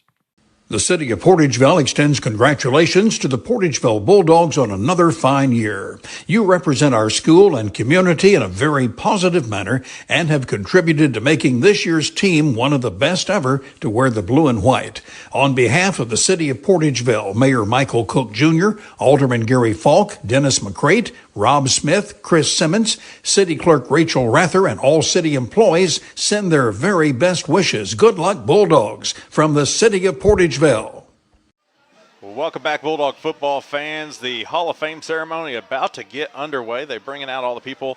Our honorees tonight are Mary Reddrake, class of 1983. The 91-92 Portageville High School basketball team that won state. The 93-94 Portageville basketball team that won state. Bob the Bullet Carlisle, Lee Charles Wright, and Vincent Holsoff, and Coach Atwell, Coach Dick Atwell. As we kind of do that, I will try to maneuver my best. I'm not normally our cameraman for these type of things. As we get ready for it. So, exciting night. Portageville keeping a commanding lead to kind of help start us off. That will be our first group that we kind of honor over there. To say, of course, we were supposed to do this last 2 Fridays ago when we were scheduled to play Confluence Prep, but sadly that did not happen. Say 7 inductees this year, and I believe so. So I actually have the script. I will just read it for you. Good evening, ladies and gentlemen. On behalf of Portageville High School, we welcome you to the 2025 Portageville Athletic Hall of Fame induction ceremony. Tonight, we honor and celebrate some of the greatest athletes, coaches, and teams in Bulldog history. Individuals and groups who have left an unforgettable mark on our school, our community, and Missouri athletics. Our first inductee is Miss Mary Red Drake, class of 1983. Marianne Red Drake's stellar basketball career stands as a testament to dedication, talent, and leadership on and off the court. A standout at Portageville High School, Drake earned numerous accolades during her time as a point guard for the Lady Dogs. Her senior year, 1982 to 1983, was nothing short of remarkable. She led her team to an unforgettable season, scoring 423 points and averaging 21 points per game. She was named All-Conference, All-District, and All-State, along with earning the coveted spot on the All-Star team. Recognized as PHS's MVP, she also received the KFBS 12 Athlete of the Week honor, showcasing not only her skills but also her impact on the game. The leader in steals and assists, her all-around abilities helped cement her as one of the school's greatest athletes. Her junior and sophomore years, Drake also stood out consistently, being recognized for her performance, especially in steals and free throw accuracy. Drake's excellency did not end at PHS. After graduation, she continued her basketball journey at Three Rivers College on a scholarship, earning a spot on the All-Star team before moving on to Union University, where she also played basketball while earning a BS in physical education and health. Her talent was further recognized with an invitation to a WNBA tryout in 1997, a testament to her elite skill level. Drake transitioned to a career as a teacher and a coach, serving as an assistant teacher and coach for both the Portageville Elementary and high school girls basketball teams. Her contributions to the school's athletic program, coupled with her outstanding basketball career, has earned her a well-deserved place in the Portageville Hall of Fame class of 2025. Our one that is up next is the 1991 and 1992 Portageville basketball team.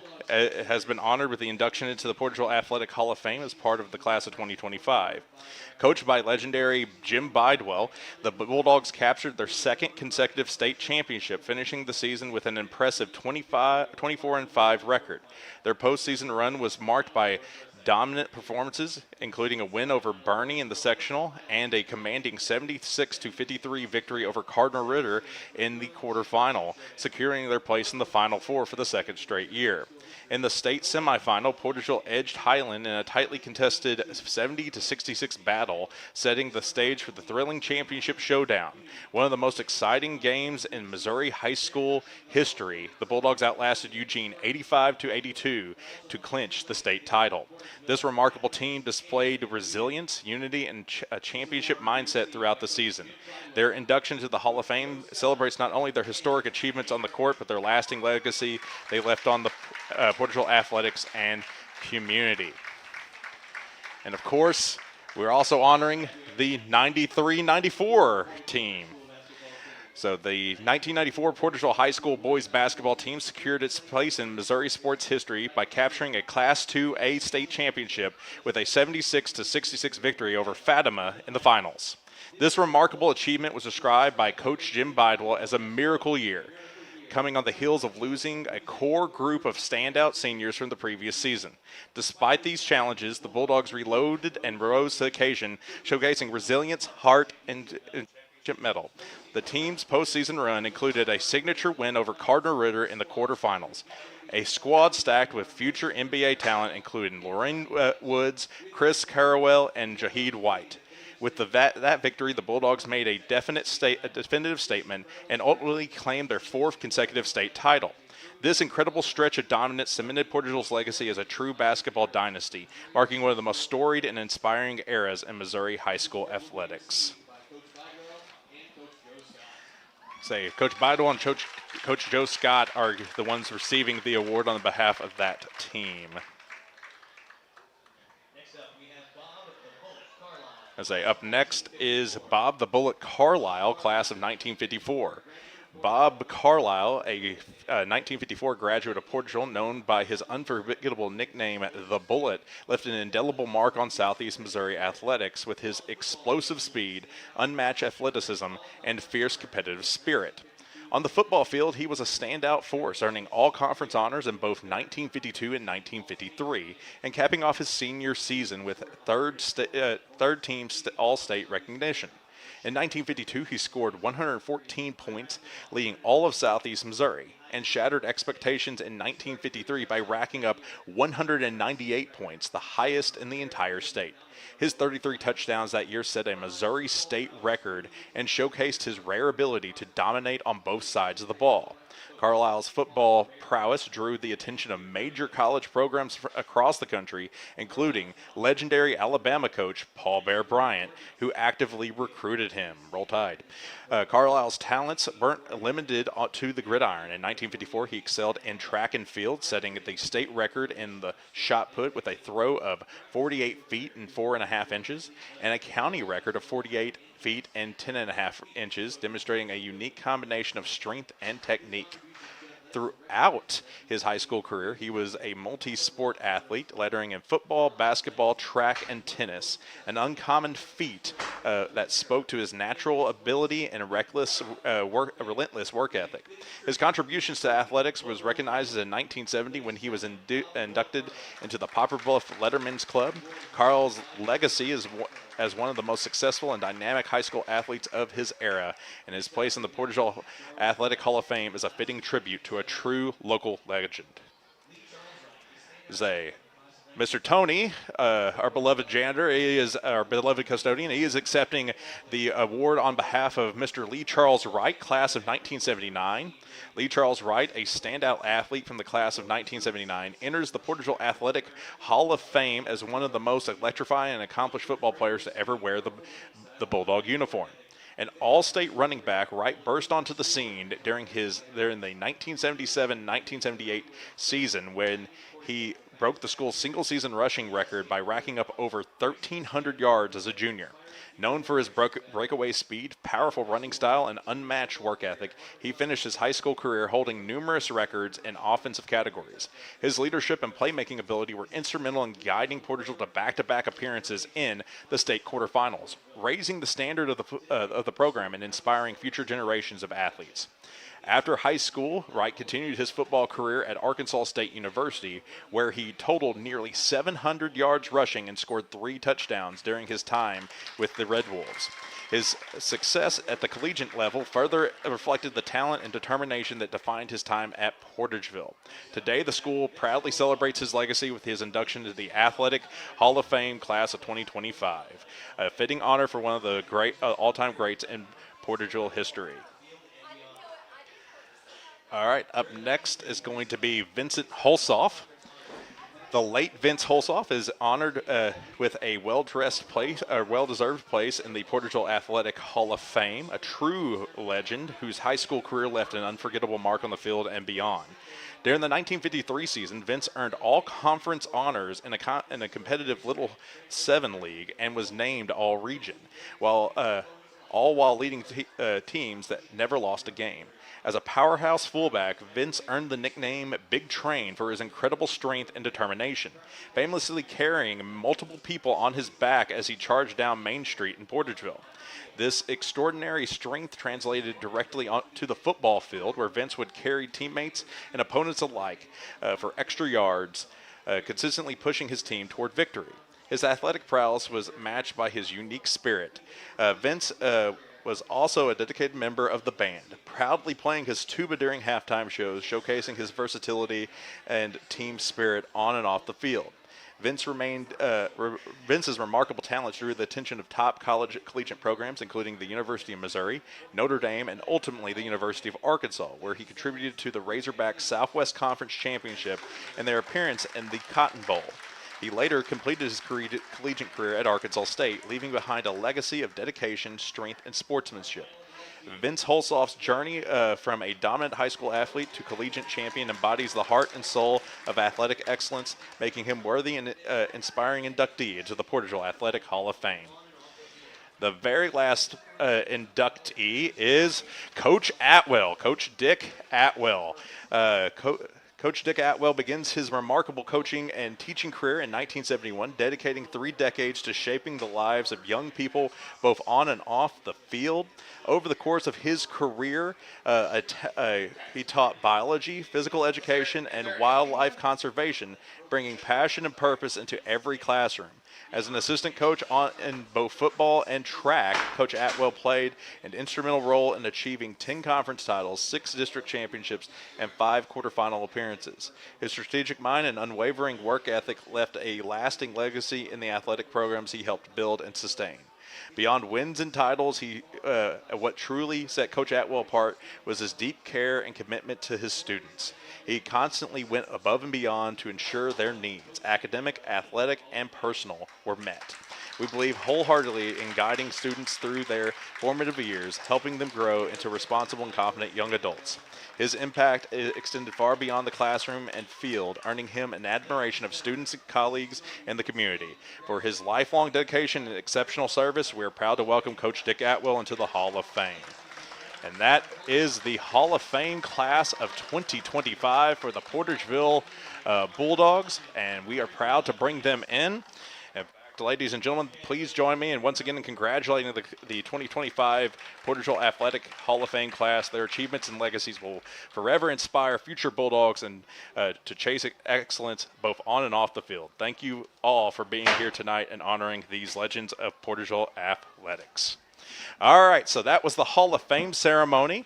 We're going to go ahead and take a couple more minute break. Let me get a drink of water and then get the stats together, and then we'll bring you the more proper halftime show. But I hope you enjoyed the Hall of Fame ceremony here on Sports Radio KMIS. We'll be back here in a few. You're listening to Bulldog Football here on Sports Radio KMIS. We are pioneers, dreamers, the ones they said would never make it, and the ones still trying. We're lifesavers, life changers, those who bring life to your world. We're where compassion meets precision and empowerment meets innovation. An expert system of care where love abounds so that God can do the impossible. We are NEA Baptist. At First State Community Bank, we pride ourselves on our personal, friendly approach, and our commitment to the community makes us an effective business partner. That's why we're proud to announce that our efforts have earned us the title of Best In-State Bank for the state of Missouri, awarded by Forbes. We are incredibly grateful to our customers who allow us to be their trusted financial partner. Thank you for your confidence in FSCB and for this recognition as one of the best banks in the state. First State Community Bank. Success starts here. Member FDIC, online at fscb.com. Hi, my name is Reese Roan. And I'm Phoebe Roan. Our parents own Butler Jug, and they are proud supporters of Portageville Bulldog Athletics, especially the cheerleaders. Butler Drugstore has proudly served our hometown community with pharmacy services since 1947. We also offer many vaccines as well as free testing services for COVID, flu, and RSV. Please call or stop by to see how we can help you with your healthcare needs. We would love to serve you.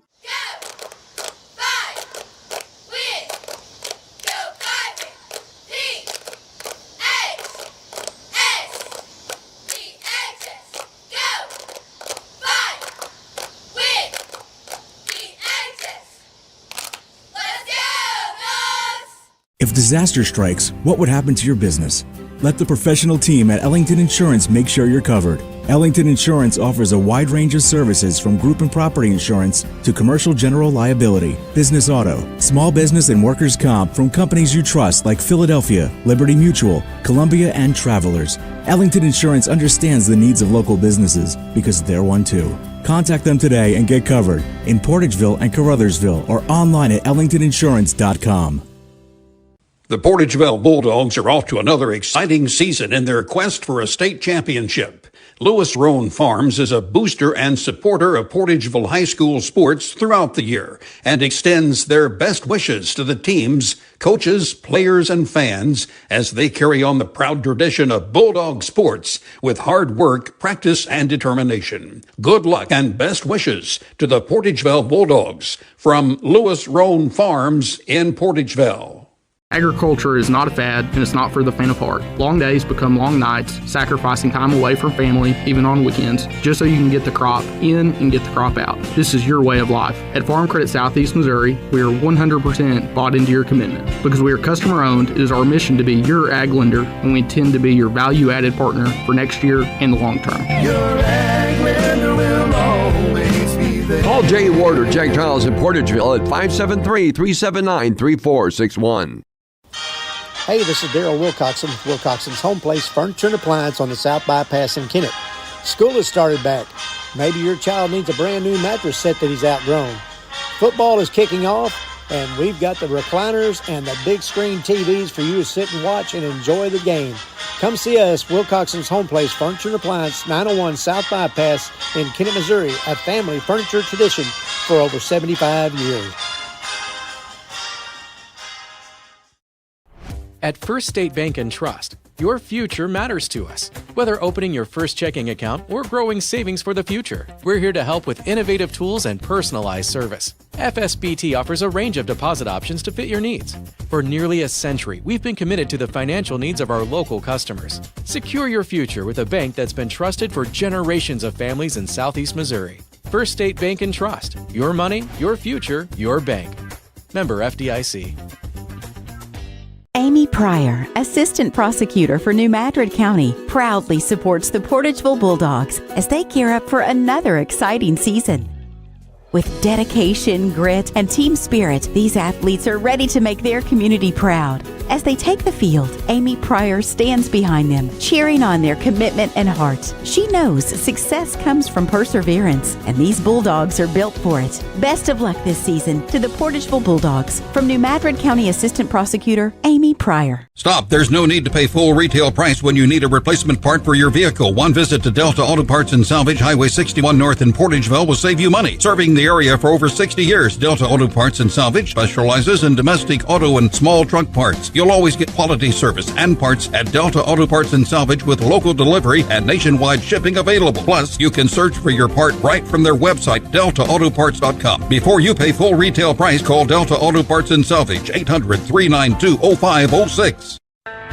Baker Implement Company and Case IH are proud to support area high school athletics the same way we've supported our customers in the community for 85 years. Visit any of our 13 locations in Southeast Missouri and Northeast Arkansas to experience the power of red and the service and support that has kept customers coming back since 1938. Case IH and Baker Implement Company, supporting our community on the football field and in your field. The Portageville School District Administration and Board of Directors salute the members, coaches, and staff of the Portageville Bulldogs in working to make this another championship year. Congratulations from Superintendent of Schools Barry Branscombe, Board President Jared Warren, Vice President Michael Prince, Treasurer Matt Brasher, Secretary John Warren, and Directors Butch Williams, Donna Hawkins, and Lewis Roan. Good luck, Bulldogs, from the administration, faculty, staff, and students of the Portageville School District. All right, welcome back, Bulldog football fans. Here at halftime, Portageville leads Charleston 7-0. We do get mention it was senior night. It was senior night, and we do get to start the ball with the second half. We still get that middle eight that you love to talk about. We had all 4 minutes of the first 8, and we get to start off with a first portion of the second 8. That like you say, you like to talk about, and it is a crucial moment of a game. Before half and then right after half. It's who's still awake. Well, it's a combination of things. One, you could pull away. So we had an opportunity to start pulling away right there if we could have capitalized. Here's a moment. Think back 3 weeks ago, Hayti. Yep. What happened? Hayti pulled away in the middle 8. They took advantage of it. It was 15-12 going into half, and then all of a sudden, touchdown, run away. And that was the other thing you could do is you could flip it.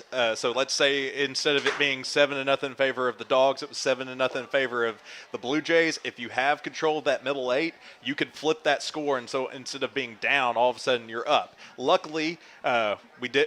Sadly, we didn't convert. We didn't capitalize, but we still get the ball to start it off, and so we can continue to get at least a little bit of momentum here during that said middle 8. Stats for you real fast, nothing really too crazy to call home about. Deuce is right at 100 yards rushing. Then you have... Well, that'll be game number 2, possibly 3 in a row that he's sitting at right at 100 or over. So indeed, it's decent stats for a high schooler. I love it. Indeed. And then we have Brody Warren. He is 22 yards rushing. He's our second leading rusher. Those fullback dives, those chopping his feet, those have been working out for him pretty decently. And then last but certainly not least, the Parker Babb has a 28-yard through the air, 24 of them coming off of a touchdown catch. It's been back and forth. I mean, as surprising as large as what the Charleston front is, I know I kind of ran through those earlier, but just to kind of reference that again, I mean, we've got our average 150s, 170s, 140s. That's fine, but did I mention that there's also 230, 258, 270, 326, 322, 319, 311, 284, 247? There's some big boys out there playing for Charleston. So, I mean, we're witnessing that. It's 7-0. Charleston's got a solid defense. They've got some big boys on the front. Our boys aren't as big, but they're holding their own. They're able to not let Charleston through. And that was what was one of my pregame predictions. I say predictions, just precautions. Like last week, man, it was hard to find blocks for the Bulldogs and containing any kind of pressure from the outside or the inside or the rush from the blitz. I would say tonight it's kind of picked up. We've closed those gaps.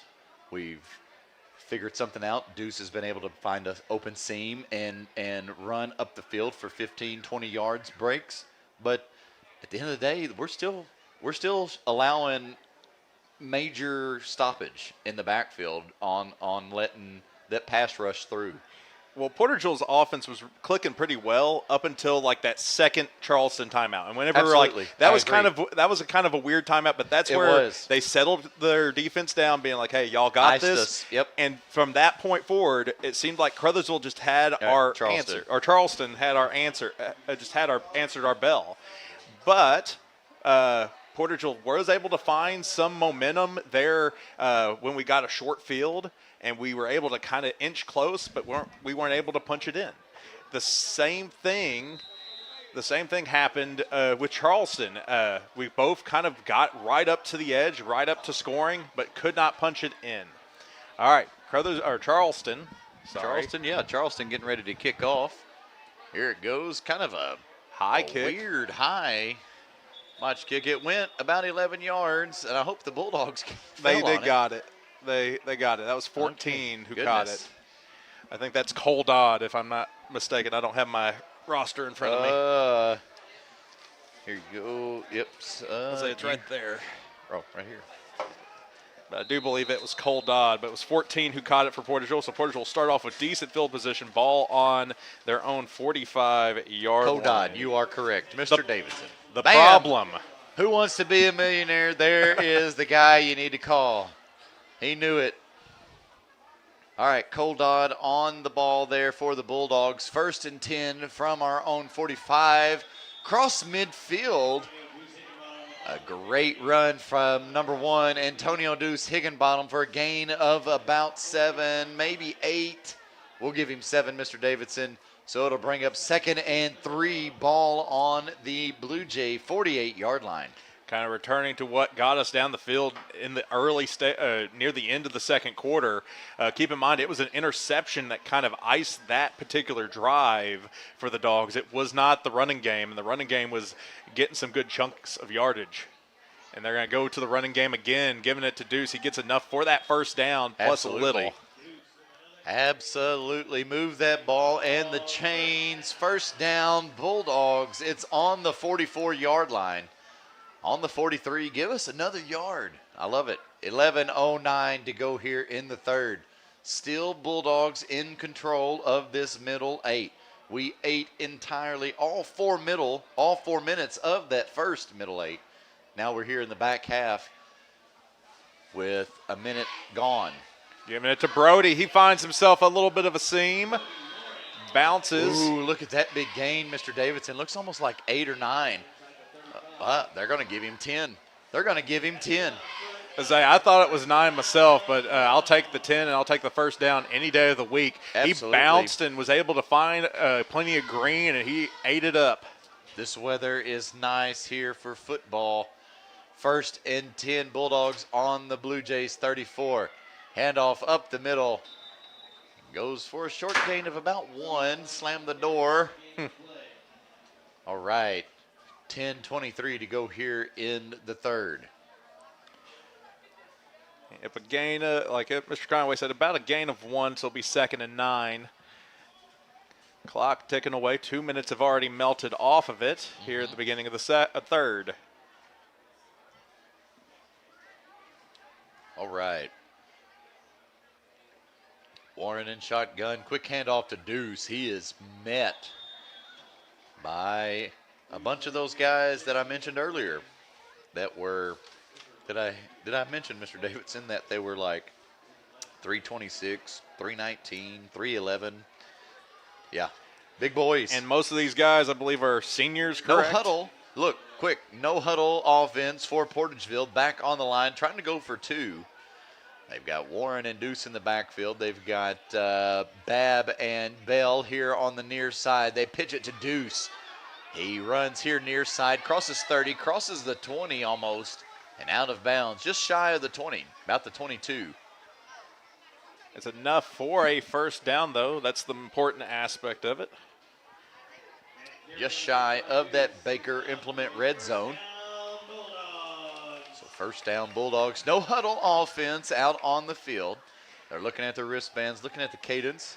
Which, as you were saying, they got some big guys on the field, but those big guys don't have really big tanks, and so no huddle might be helping out Portageville here. So a direct snap almost to Brody Warren. It goes nowhere. It goes back to the line of gain. They blow the whistle, stop the ball. We had far side Bell and Deuce, and we near side Babb and Windsor with Warren in the backfield. Warren and Warren backfield. Cousins here at Portageville. 9:01 to go here in the 3rd. Bulldogs on the Blue Jay 21. Still, we're just 1 minute shy of that middle 8, Mr. Davidson, that you talk about so much. That was a misread. Yep. And he does not fall forward. He actually falls about to the line of gain, maybe backwards a little bit. And it'll bring up what was a 2nd and 9 will probably be about a 3rd and 10 now. This has kind of been the story for both teams. You get down into the red zone or close to the red zone or close to the goal line, and then all of a sudden you start moving the opposite direction. All right, we've got Bell and Babb on the far side. We've got Deuce and Warren. Warren in the backfield. Warren in shotgun. Brody on his right. Deuce right behind him. Kind of in an eye. And a handoff to Deuce. He finds a seam to the left. He's still on his feet. He gets to about the 15. He crosses the 15. Let's see where they mark him down. He gets us into the red zone. Is it a first down? That's the big question. Hang on a second. Hang on. Uh-oh. Oh, it brings up a 4th and a short 1 for the Bulldogs. Hang on. Uh-oh. No. They might want to measure this one, Mr. Davidson. I can't zoom in and be right on the ball. What does the head guy say?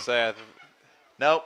He said 4th down. Don't even try to measure on my eyes. So we get 1 down in the Case IH Baker Implement red zone. Let's see if we can convert. Warren and Warren in the backfield with Deuce. They hand off to Brody. He pushes forward through the middle. Is it enough for the first down? Ball comes out. There's a flag. There's a flag. Where's the flag? What side? It was thrown from the middle of the pile, so I think it might be a face mask. We'll see what the call is. 7:32 here in the 3rd. What is he saying? I can't read. It looks like it will be Portageville ball. Face mask. Yep. Good call, Mr. Davidson. Man, automatic first down for the Bulldogs. Big break there, but I believe we still had it. We had it with the Brody Warren push forward. So I think fullback dive. I don't think Brody got much. He might have got maybe a yard, but that's all we needed. That's all we needed. Absolutely. It was enough, I believe, for that first down for the Bulldogs. So it'll be 1st and goal for the Bulldogs. Ball on their Blue Jays 6. A lot of blue going on out there. Low snap, handoff to Deuce. Still on his feet. Rolls forward somehow. I don't know. Does he get it? No. He does not get just shy of the goal line. And it is an official timeout for Water and an injured Blue Jay out on the field. 7:07 to go here in the third. Bulldogs knocking to score 7-0. We'll be back in just a minute. You're listening to Bulldog Football here on Sports Radio KMIS. Greenpoint Ag is game ready to evaluate and supply your specific agronomic needs, helping you score touchdowns all season long. Your premier provider throughout the South. We're farmer owned and locally focused. We are Greenpoint Ag. For more information, contact your local Portageville Greenpoint Ag.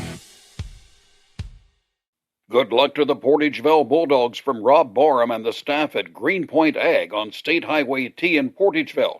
Call 573-379-3816.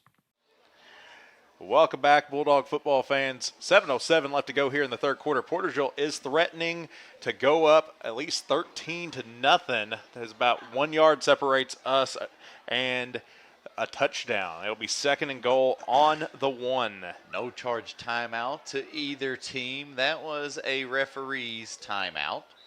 Let me see if I can adjust my camera here. Oh, yeah, there we go, Mr. Davidson. Better shot for folks at home.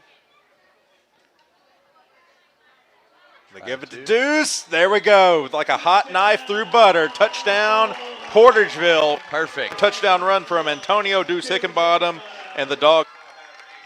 13-0 lead over the Charleston Blue Jays. Knock on wood, this is the largest lead that we have had over a team this season. I love it. And holding the Blue Jays to a goose egg. We'll see if we send out Tanner Hopgood to kick. Got it lined up for the PAT. Let's see. What are we doing? We're going to keep it. No, we're going to go for it. We're going to go for 2 and extend it to 15.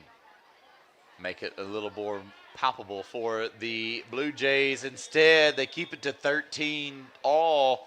13-0 actually. 7:04 to go here in the third. The 2-point conversion is no good.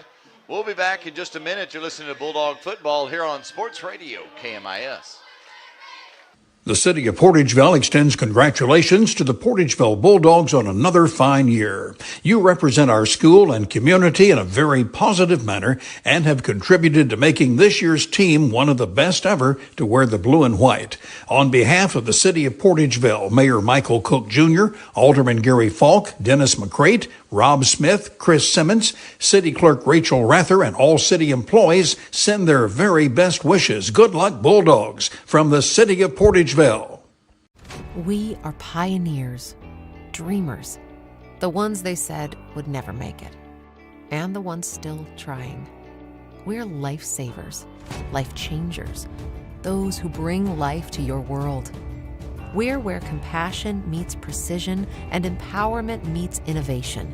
An expert system of care where love abounds so that God can do the impossible. We are NEA Baptist.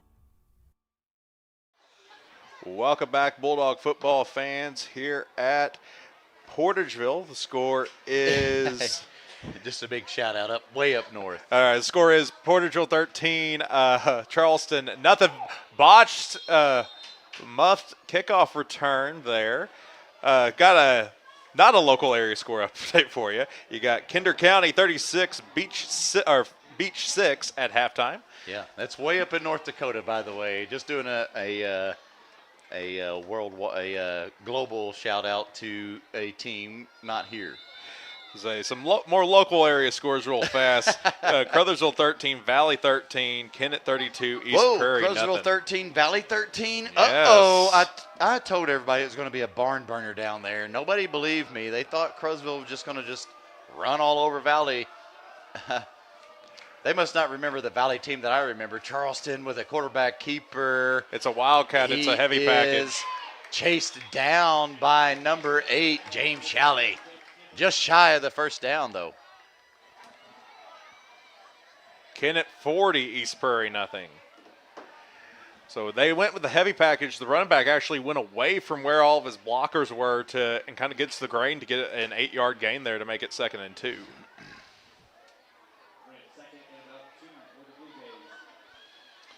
A little zoom in shot for everybody watching. Bubble snap. Snap.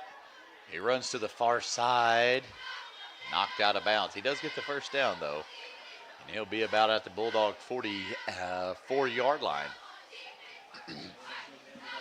Maybe 43, where they mark him. Looks like they're going to shift away from the Wildcat. Looks like their normal quarterback is actually, no, he's running out there to wide receivers. So it is beyond reasonable doubt to say that Portageville won the middle 8. All of it. And we all did. 8 minutes. We ended up getting that 7-point lead, but now we got to capitalize for the rest of this football game. And that's kind a good of a start. botched run there. Real short gain, maybe a gain of a half a yard. Yep, his knee touched. So he slipped and the knee touched. That happens. Tate Bogan got the tackle. He's the man that downed him.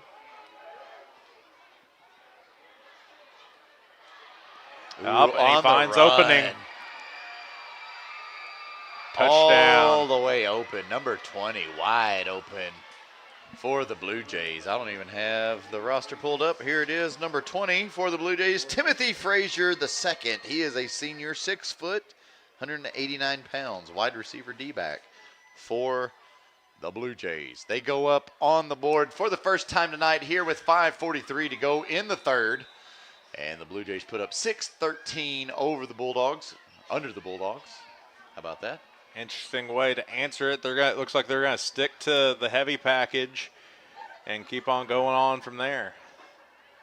A Wildcat with a Mr. Frazier, who got the direct snap there. He's caught up in the backfield by number 66, Terrence Boyd. Trips him up. 2-point conversion, no good. Holds the Blue Jays to 6-13. 5:43 to go here in the third. We'll be back in just a minute. You're listening to Bulldog Football here on Sports Radio KMIS. At First State Community Bank, we pride ourselves on our personal, friendly approach, and our commitment to the community makes us an effective business partner. That's why we're proud to announce that our efforts have earned us the title of Best In-State Bank for the state of Missouri, awarded by Forbes. We are incredibly grateful to our customers who allow us to be their trusted financial partner. Thank you for your confidence in FSCB and for this recognition as one of the best banks in the state. First State Community Bank. Success starts here. Member FDIC. Online at fscb.com. Welcome back, Bulldog football fans. Score is now Portageville 13, Charleston 6. Just a quick scoreboard shot. Bam, look at that. 5:43 left to go here in the third quarter, as you can see. Blue Jays kick off. Last time they kicked off, it was a very high kick. We'll see if they go with that again. Charleston offense switched 100% to the heavy package, and it worked for them brilliantly. Cole Dodd loses the ball. Oh, and they are Charleston flashing football. Charleston football. That is no good. I do not like that. That's like an onside kick style. Goodness. Deflating Portageville quickly. I do not like that. And I can see that on the defense as they are running out on the field. They are exhausted from that last series. Charleston wore them down. Now Charleston's back on offense in Bulldog territory on our 44. Man, I don't know. I don't know how to answer here, Mr. Davidson. How do you respond?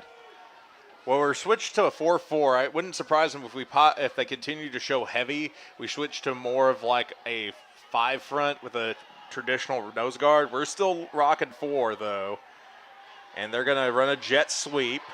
They get a good block on the outside, and he's finally brought down by Jack Bell after a gain of about 6. Great form chest tackle there.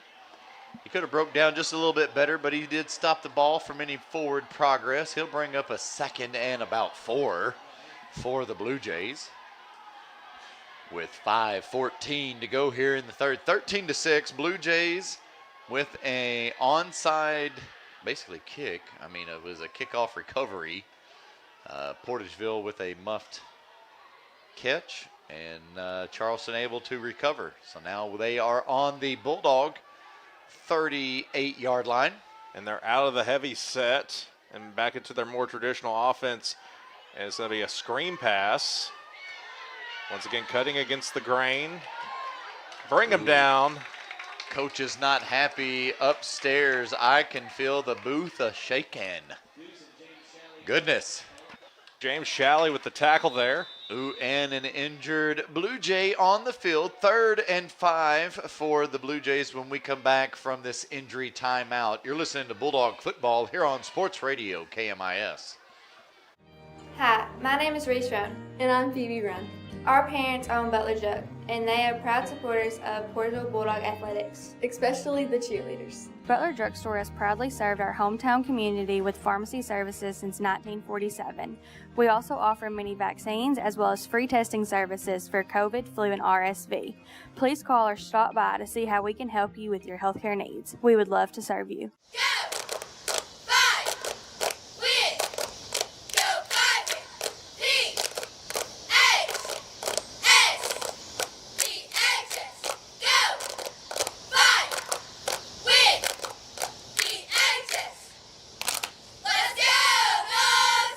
If disaster strikes, what would happen to your business? Let the professional team at Ellington Insurance make sure you're covered. Ellington Insurance offers a wide range of services from group and property insurance to commercial general liability, business auto, small business and workers' comp from companies you trust like Philadelphia, Liberty Mutual, Columbia, and Travelers. Ellington Insurance understands the needs of local businesses because they're one too. Contact them today and get covered in Portageville and Caruthersville or online at ellingtoninsurance.com. All right, welcome back, Bulldog football fans. Player off the field, it was a cramp. Major cramp. 4:32 left to go here in the third quarter. Portageville still leads 13-7, but Charleston has the ball. We're staring at a 3rd and 6. Can the Bulldog defense hold?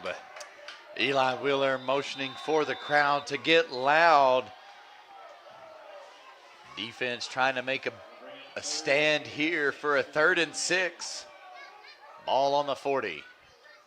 The Blue Jays with a quarterback keeper right up the middle. I see Terrence Boyd bringing him down. It's going to be close enough for that first down. We'll see where they mark him. And it is. It's enough for the Blue Jay first down. Not enough for that stoppage there, Mr. Davidson. The clock keeps running. We needed that stop pretty badly, but it just didn't work out. St. Vincent 28, Hayti 8. Score update Heavy for you. package quickly in for Charleston. Quarterback keeper far side. It runs for about 8 yards or 7 yards. Portageville's got to find some way to stop that quick run.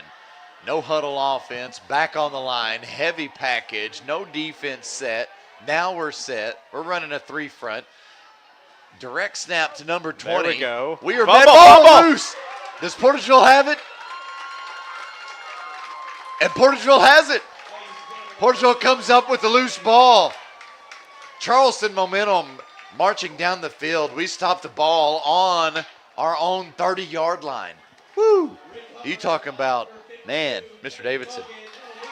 Tay Bogan, the senior, with the fumble recovery. The forced fumble was actually from number 30. Night, baby. Number 30, C.J. Miller was the force. He got the strip in there. Yeah, so you saw the punch of the ball and it coming out, and luckily Tay was able to jump on that and prevent Charleston's momentum. Player of the week getting a good forced fumble here on senior night. 1st and 10 for the Bulldogs. Ball on the 30. A handoff to Deuce up the middle. It doesn't go anywhere. It goes back to the line of gain. It'll be 2nd and 10. Clock still ticking. 3:30 to go here in the third. Bulldogs still with that short lead, 13-6. Say, we don't necessarily have to absolutely score here. I would love to see us put some points up on the board, but right now our main thing is put together a drive. We need to get down deep into our territory at least and eat absolutely. A lot of clock. Absolutely. I agree 100% with that. Near side deuce. We've got a timeout. Who do we got a timeout? Timeout Charleston. Whoa, whoa, whoa, whoa. That's kind of surprising. They burn a timeout here late in the third. 2:59 to go in the third to be exact. It'll be 2nd and 10 when we come back. 13-6 is the score in favor of your Dogs. You're listening to Bulldog Football here on Sports Radio KMIS. The Portageville Bulldogs are off to another exciting season in their quest for a state championship. Lewis Roan Farms is a booster and supporter of Portageville High School sports throughout the year and extends their best wishes to the teams, coaches, players, and fans as they carry on the proud tradition of Bulldog sports with hard work, practice, and determination. Good luck and best wishes to the Portageville Bulldogs from Lewis Roan Farms in Portageville. Welcome back, Bulldog football fans. Here at Portageville, score is Portageville 13, Charleston 6. Timeout Charleston coming out of it. Got some score updates. Well, not a score update, but a quick just like in-depth update for Caruthersville. I've got a fan that thinks that Caruthersville might lose the game. Their line's getting dominated on both sides of the ball. Valley's running backs have holes and semi-trucks that could drive through. Hey, it's effective. So whatever Valley Catholic's got going on, Caruthersville just can't seem to stop. We'll see what's going on later on at Caruthersville. But here at Portageville, a pitch to Deuce. And he's got an open hole, wide open on the near side here to us. I thought he had about 8 on that, Mr. Davidson. They're only going to give him about 6. And it'll bring up 3rd and 4 for the Bulldogs. I was hoping the train coming through was going to inspire him to kind of like chugga down the field, but sadly, we only got a gain of 6 on that. Still, that's better than what we were staring at, 3rd and 4.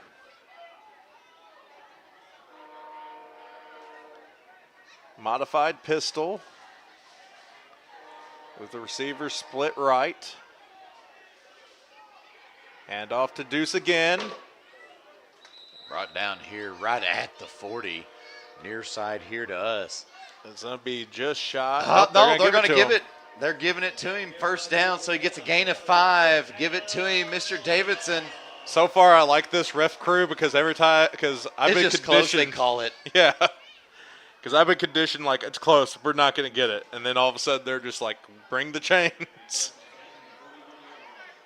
One of the key running backs for Caruthersville has been held to just about 20 yards so far tonight. Valley Catholic don't play around, man. Absolutely, Valley bringing their defense down to the boot heel.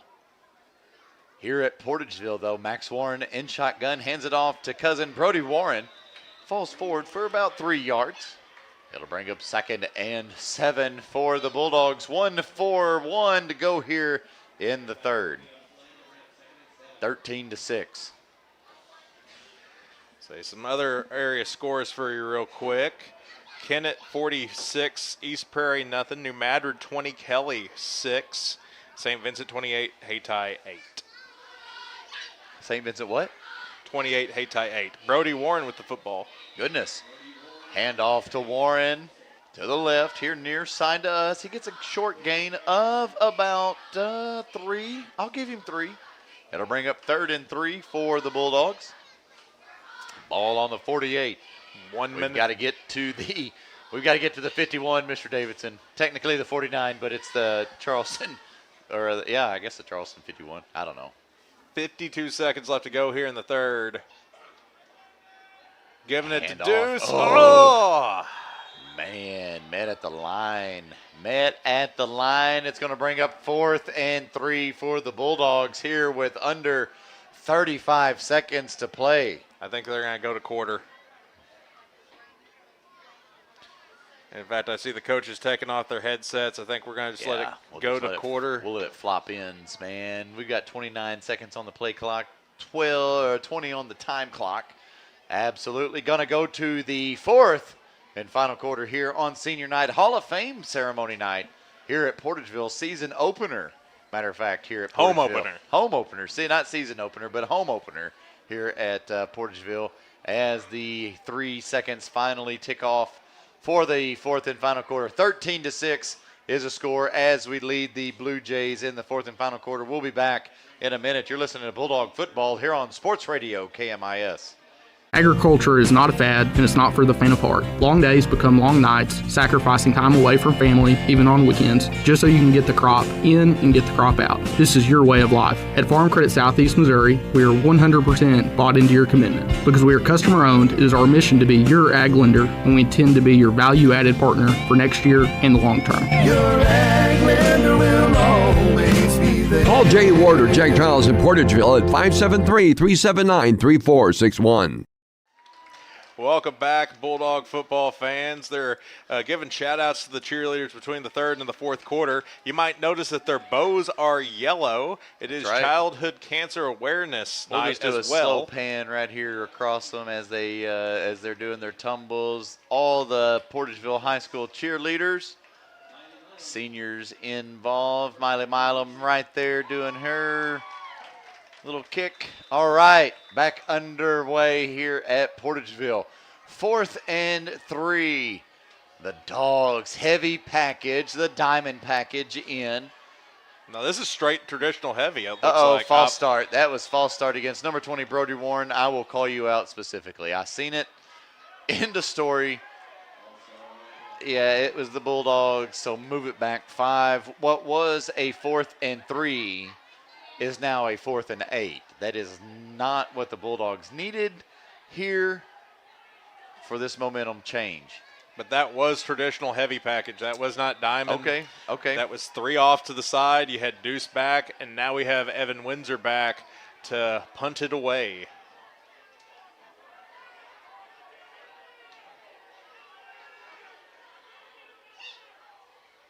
All right. The leg of Warlock. Whoa. What a punt. It goes straight into the hands of number 4. Fielded, run out of bounds at about the 31-yard line. Fielded at about the 20, Mr. Davidson. What a punt. Number 50, Eli Wheeler there to force him out of bounds. That was a great punt. It had good hang From the time. 25, at least the 25 to the 31. Yeah, it's perfect. It looks pretty. Had good arch. He's figured it out. Yep.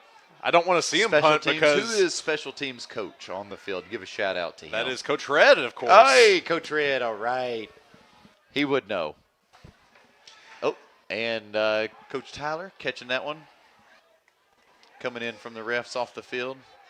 Sorry for the spontaneous pan there. Getting a panoramic of the field here at Vic Reaves. 21, a little juking and jiving. Finally dives up the middle. Stopped, though, for a short gain of about 3, maybe 4. It'll bring Jeffries, up number 60 with the tackle. Bring up a 2nd and 6, so a gain of 4. So they were running a more traditional T formation there. One you don't see often. It's unique. The closest thing I can point to a T is our diamond formation. But even then, we still have Deuce in the far back. That's right. So 2nd and 6. Real tight again for the Blue Jays. So this is more just traditional shotgun. Yep. Play action. They're going to the air. They have an open receiver. Oh, thank goodness. It was pretty. He was wide open by about 2.5 yards. Windsor was beat. Jack Bell was beat. And it somehow, miraculously, here on senior night, and the Bulldog gods were with us, the ball fell through his fingertips. It went straight through his hands. It was a pretty pass. He should have caught that ball. I need the Bulldog fans to get on their feet and get here and cheer for the Bulldogs. Not saying that they're not, but we need to be loud and proud here for the Bulldogs tonight. We're leading with 10:58 to go here in this ball game. It's going to be 3rd and 6 for the Blue Jays. Longest we've led all year. Absolutely. Closest game we've had all year, and we're fighting for it here on senior night, Hall of Fame night. Fake handoff, quarterback keeper up the middle. I saw fingertips on the jersey. It looks like he has enough for that first down. That's not what the Bulldogs needed here early in the 4th. Yeah, that was not the original play call. That was audible that the quarterback called once he got his hands in it. He saw that little hole there in the middle of our defense and decided to eat and got that first down. First and 10 from the 44, Blue Jays 44. Direct snap to the quarterback, handoff to 21. Finds an open lane on the far side. Man, he gets a chunk right there, Mr. Davidson, about 7. I say it looks like one of those arm drills that he was running through, like breaking arm tackle after arm tackle to make it a 2nd and 3. Charleston running tempo, and they're going to do a jet sweep. And it goes near side here. I apologize for that. That'll be enough for the first down, tackled by number 9, Evan Windsor. Another first down for the Blue Jays, and I feel like the Bulldogs is calling a timeout here to slow momentum. 10:05 to go here in the 4th and final quarter. 13-6, Blue Jays marching in Bulldog territory on the 44 when we return. You're listening to Bulldog Football here on Sports Radio KMIS. Hey, this is Daryl Wilcoxon with Wilcoxon's Home Place Furniture and Appliance on the South Bypass in Kennett. School has started back. Maybe your child needs a brand new mattress set that he's outgrown. Football is kicking off, and we've got the recliners and the big screen TVs for you to sit and watch and enjoy the game. Come see us, Wilcoxon's Home Place Furniture and Appliance, 901 South Bypass in Kennett, Missouri, a family furniture tradition for over 75 years. Welcome back, Bulldog football fans. 4th and final quarter, 10:05 separate us from the end of this ball game. Still a lot of ball game left to play. Portageville has a slight lead, 13-6 over the Blue Jays. Check it. Just listen, hear me out. If the Blue Jays score here, they have to go for 2 to go up over the Bulldogs. But if they go for 1, they tie it up. All right, so they run it, sweep, far side, and he's brought down. He's tripped up. Number 50, Eli Wheeler, who is 71 for the Bulldogs, Mr. Davidson. Adrian Alexander. Boom, there you go. In on the trip. No huddle offense. Hurry up. Direct snap. Opposite direction. 5, opposite direction. Ooh. Who was that? Number Evan 9, Windsor. the Warlock. Thank you, sir. What a like stop. Missile. That is a form tackle if I've ever seen one. He got low, got center, squared up, hit him, tackled. End of story. All right. Here's a screen Quick pass. screen. Worked out. They get enough for the first. Then some. C.J. Miller throws out of bounds. C.J. Miller with the jersey throw out of bounds. That's all right, though. Stops the ball, stops the clock. 9:20. 13-6. A lot of whistling, hollering going on out there. Charleston's fired up. Portageville's starting to get fired up. We've got to get it fired up here at Portageville. 1st and 10 from the Bulldog 28-yard line. Audible by Charleston there, switching formations. I like that, how everybody backed off of the ball except the center. Quarterback keeper. Yep, quarterback keeper. Ooh, Warlock with the hit. C.J. Miller holding Still on. his feet. How is he? Goodness. Not even chopping his feet, just straight force forward, Mr. Davidson. 9:10 now to go here in this 4th and final quarter. Chains move. The chains are set. Ball needs to get set. Time is ticking. Charleston, non-heavy package. Bulldog defense getting gassed. They hand it off to 21. He runs it to the far side. C.J. Miller trying to drag him down. Pulled down by Parker Babb, Tay Bogan, and C.J. Miller.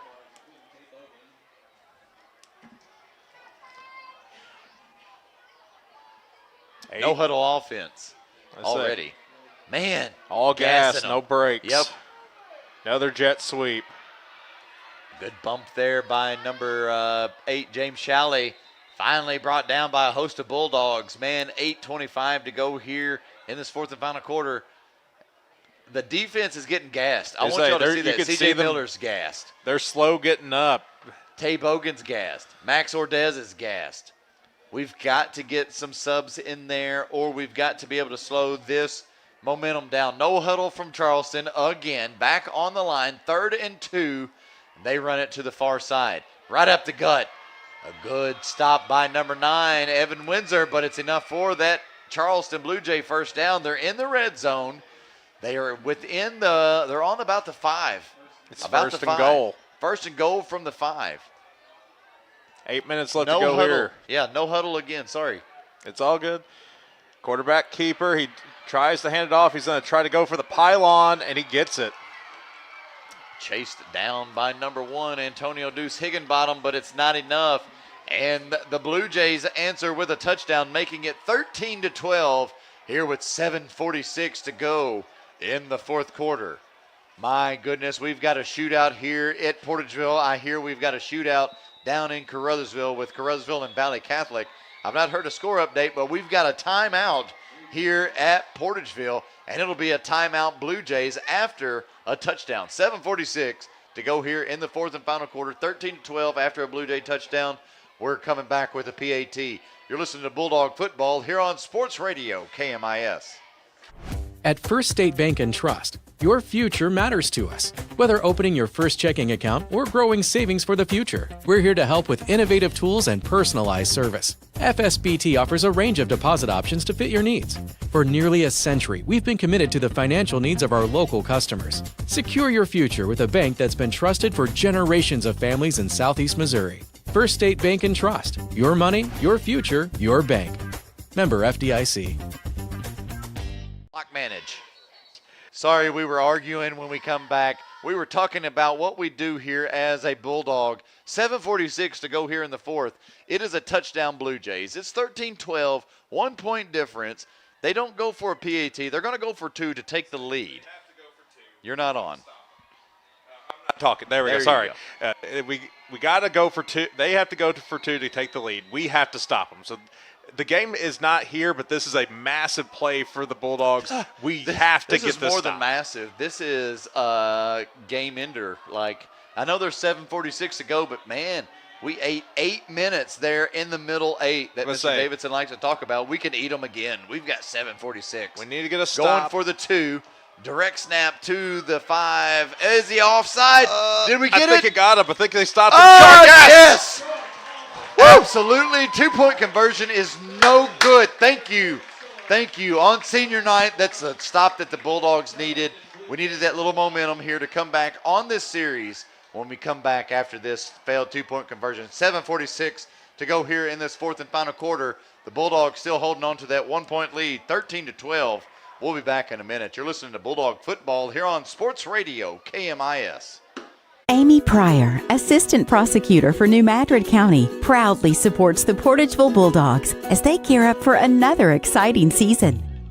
With dedication, grit, and team spirit, these athletes are ready to make their community proud. As they take the field, Amy Pryor stands behind them, cheering on their commitment and heart. She knows success comes from perseverance, and these Bulldogs are built for it. Best of luck this season to the Portageville Bulldogs. From New Madrid County Assistant Prosecutor Amy Pryor.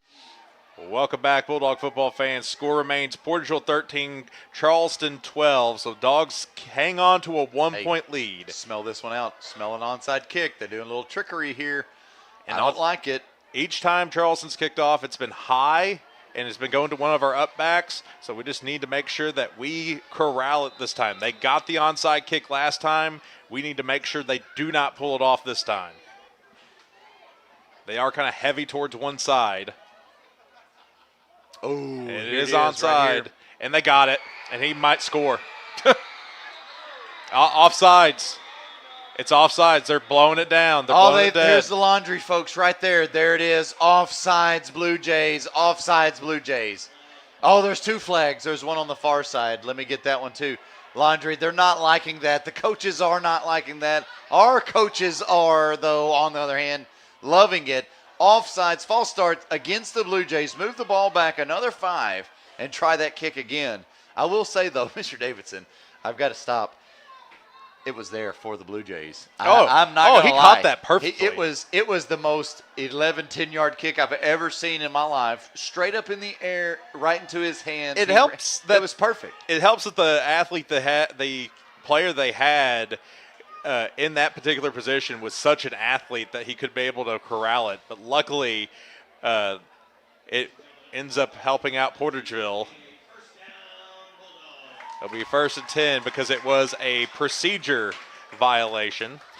So just to highlight up there, it's a homecoming final. Beach, North Dakota 14, Kinder County 58. That's all the way up. I'm giving my dad a shout out up there. He's listening to us all the way 1,500 miles away in North Dakota. Thank you, Dad. Haytie's cutting into St. Vincent's lead. It's now St. Vincent 28, Haytie 14. Well, it's 20-13, 10 minutes to go, Valley. Did you just give that update? I'm sorry. I gave the Haytie update. Oh, okay. Well, Valley's 20, Crowsville 13, 10 to go. 7:44 to go here at Portageville.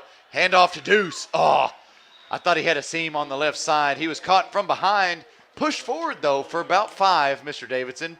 Let's see where they mark him. It is 5. It's going to be 2nd and 5. Ball on the 30. The Deuce does not need to get loose here. 5 yards is all we need. We need to milk this clock. Milk all the way.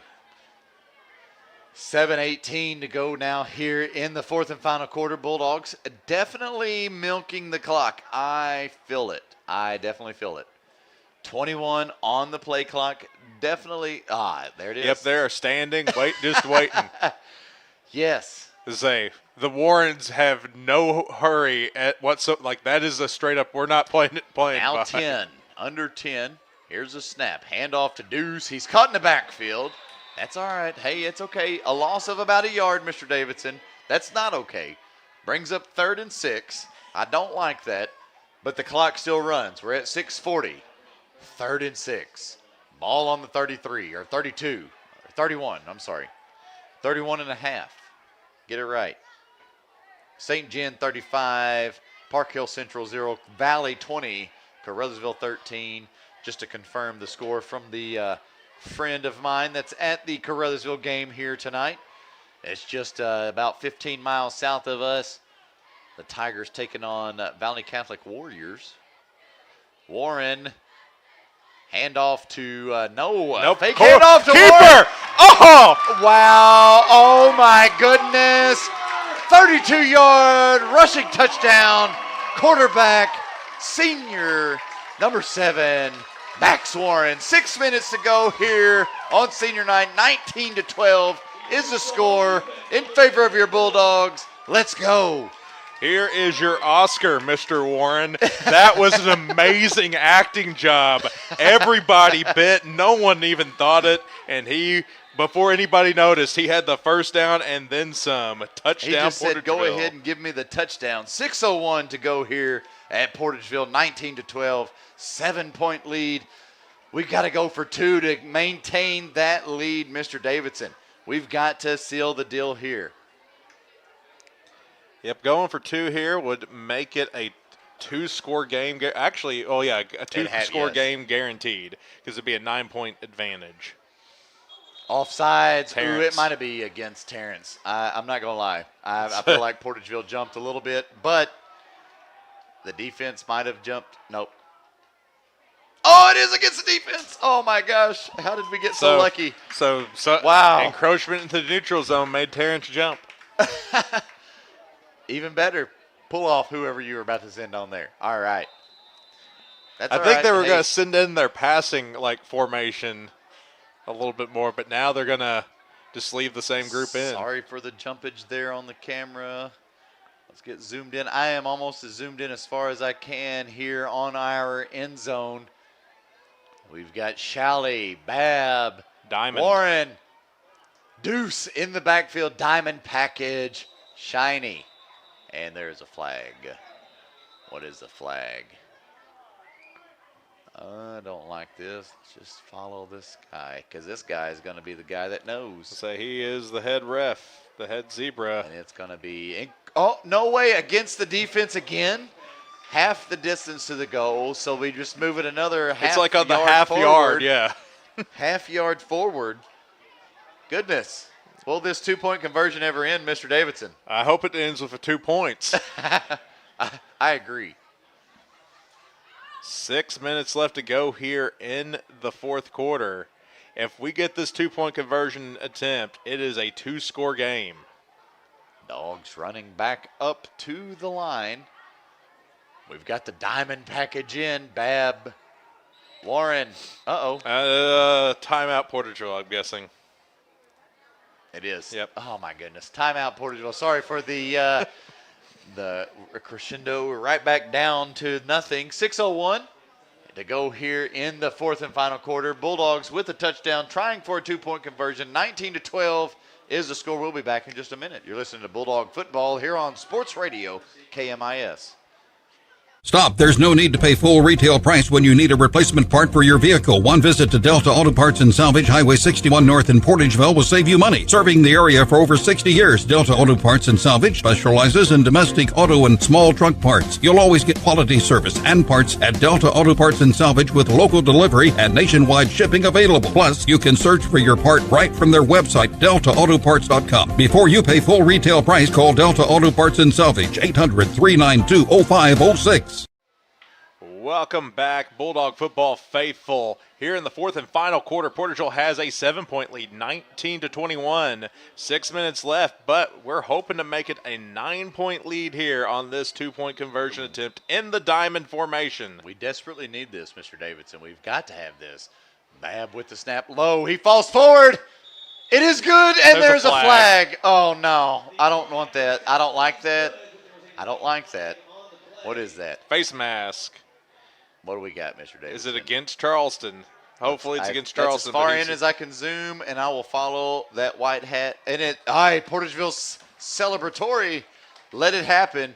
2 points got to be good. What do we got? What do we got? Personal foul, face mask. Yep. Personal foul, face mask against the Blue Jays. It'll be a 2-point conversion is good.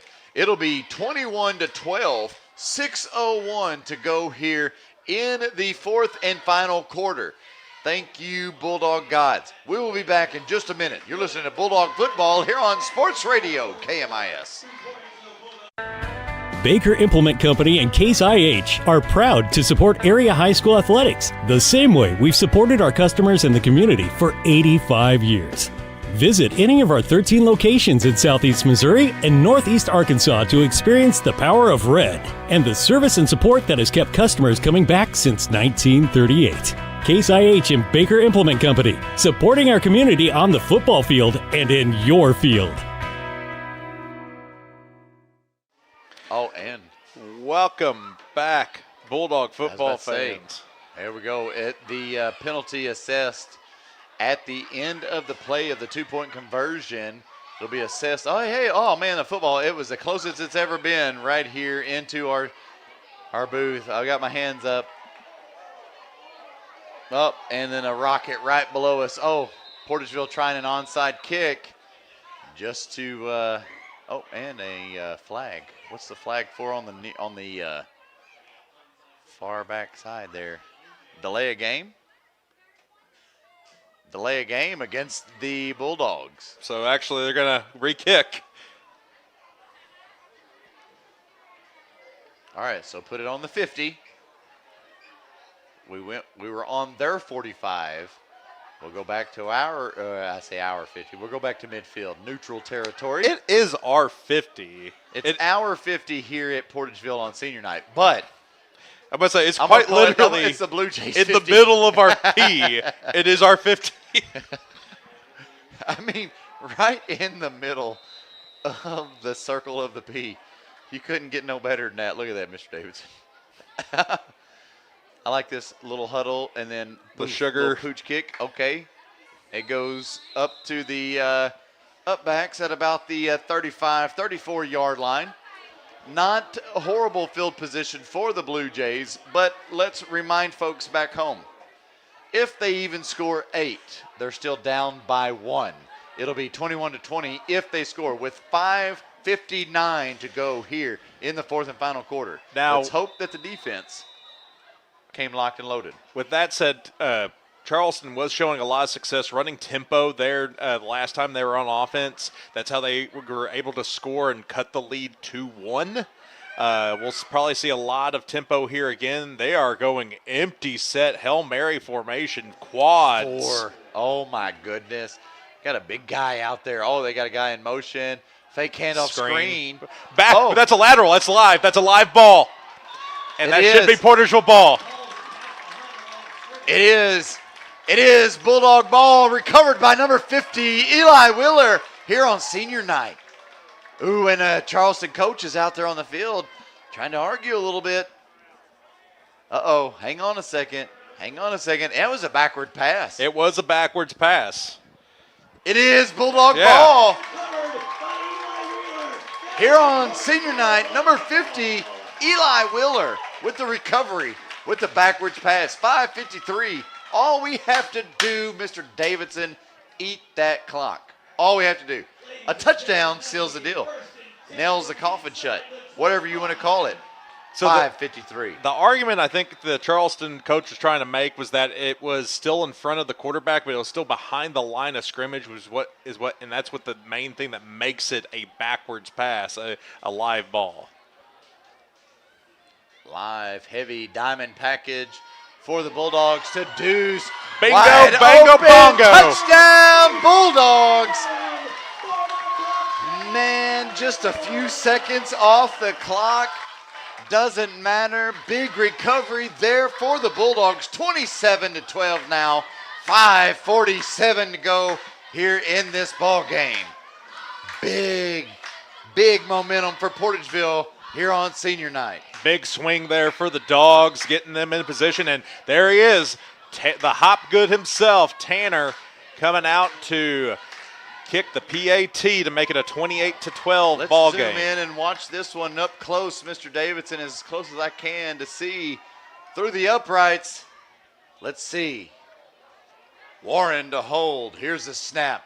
The place. Oh, low. It is low kick right off of somebody's back. I know how that feels. That's okay, though. The Bulldogs lead here late in the fourth. 5:47 to go here in the fourth, to be exact. 27-12. We'll be back in just a minute. You're listening to Bulldog Football here on Sports Radio, KMIS. The Portageville School District Administration and Board of Directors salute the members, coaches, and staff of the Portageville Bulldogs in working to make this another championship year. Congratulations from Superintendent of Schools Barry Branscombe, Board President Jared Warren, Vice President Michael Prince, Treasurer Matt Brasher, Secretary John Warren, and Directors Butch Williams, Donna Hawkins, and Lewis Roan. Good luck, Bulldogs, from the administration, faculty, staff, and students of the Portageville School District. Help these guys deep snap. Yeah, you might need to. That's all right, though. Hey, what we were talking about, Conaway deep snappers. My older brother was a deep snapper. I was a deep snapper. My younger brother could deep snap. That was just something that we did in our family. Here at Portageville, we're leading 27-12 here late in the fourth. 5:47 to go. Bulldogs set to kick off. So 27-12 in favor of us. 20-13 still in favor of Valley down in Crothersville. Nice high kick. Filled it up at the 22. Ooh. Big hit and big stop at about the 28-yard line. Goodness, Tay Bogan. It didn't even really look like he hit him, but the player started to helicopter. Oh, man. Feet were flying. That's all I saw.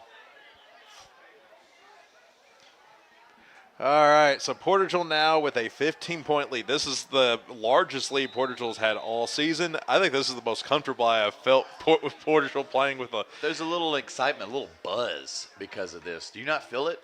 Oh, I feel it. I feel relieved. You feel a little relief, all right. Charleston going to go with the Wildcat, the heavy package, sending a man in motion. That was a false start against the Blue Jays. I saw that one. Everybody saw that one. Number, who is that? Right there. Number 80, 60. He was about a yard deep before the ball was even snapped. So back it up 5 for the Blue Jays. It'll be 1st and 15. For the record, I did not see it. You did not. I was the one person who did not see it. All right. That's all right. So I was paying more closer attention to the bar formation. Still in Wildcat.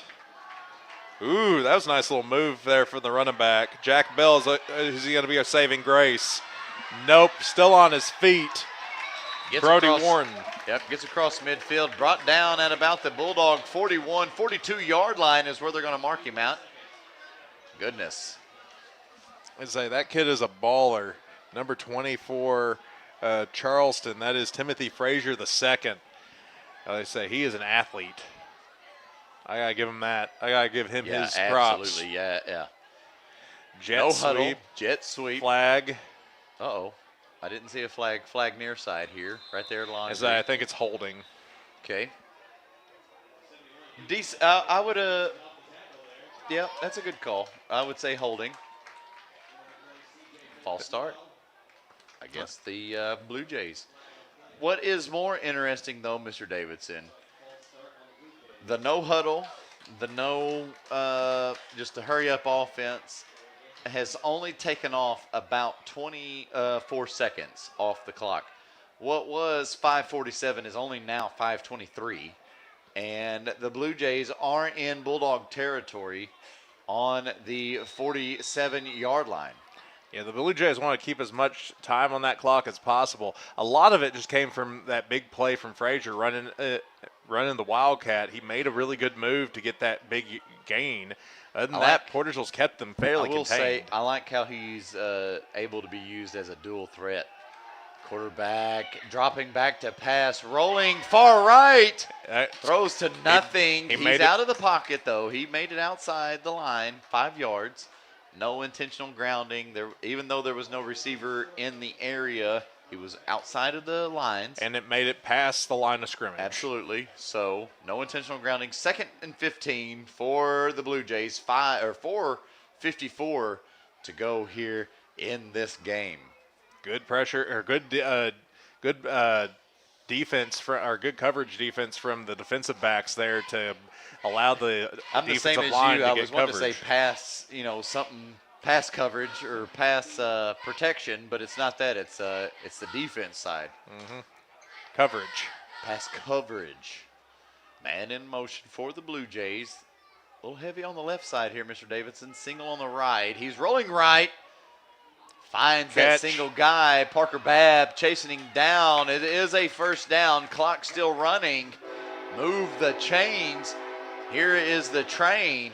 Does that help the Bulldogs here late in the 4th with 4:44 to go in this game? It is intimidating. I'll give it that. It is very. It'd be a lot more apropos if it was a 3rd down or a 4th down. Going to give it to Frazier again. Wow. Good vision. That kid, man. He's finally athlete for Charleston. Reminds me of a lot of like Najee Harris, kind of how he plays. Not necessarily like up to his level, but he has the way he moves and glides with the ball. Here is a handoff to their fullback. On his feet still. He gets down inside the 5 with 4:12 to go here in this game. They stop the clock. There's a flag.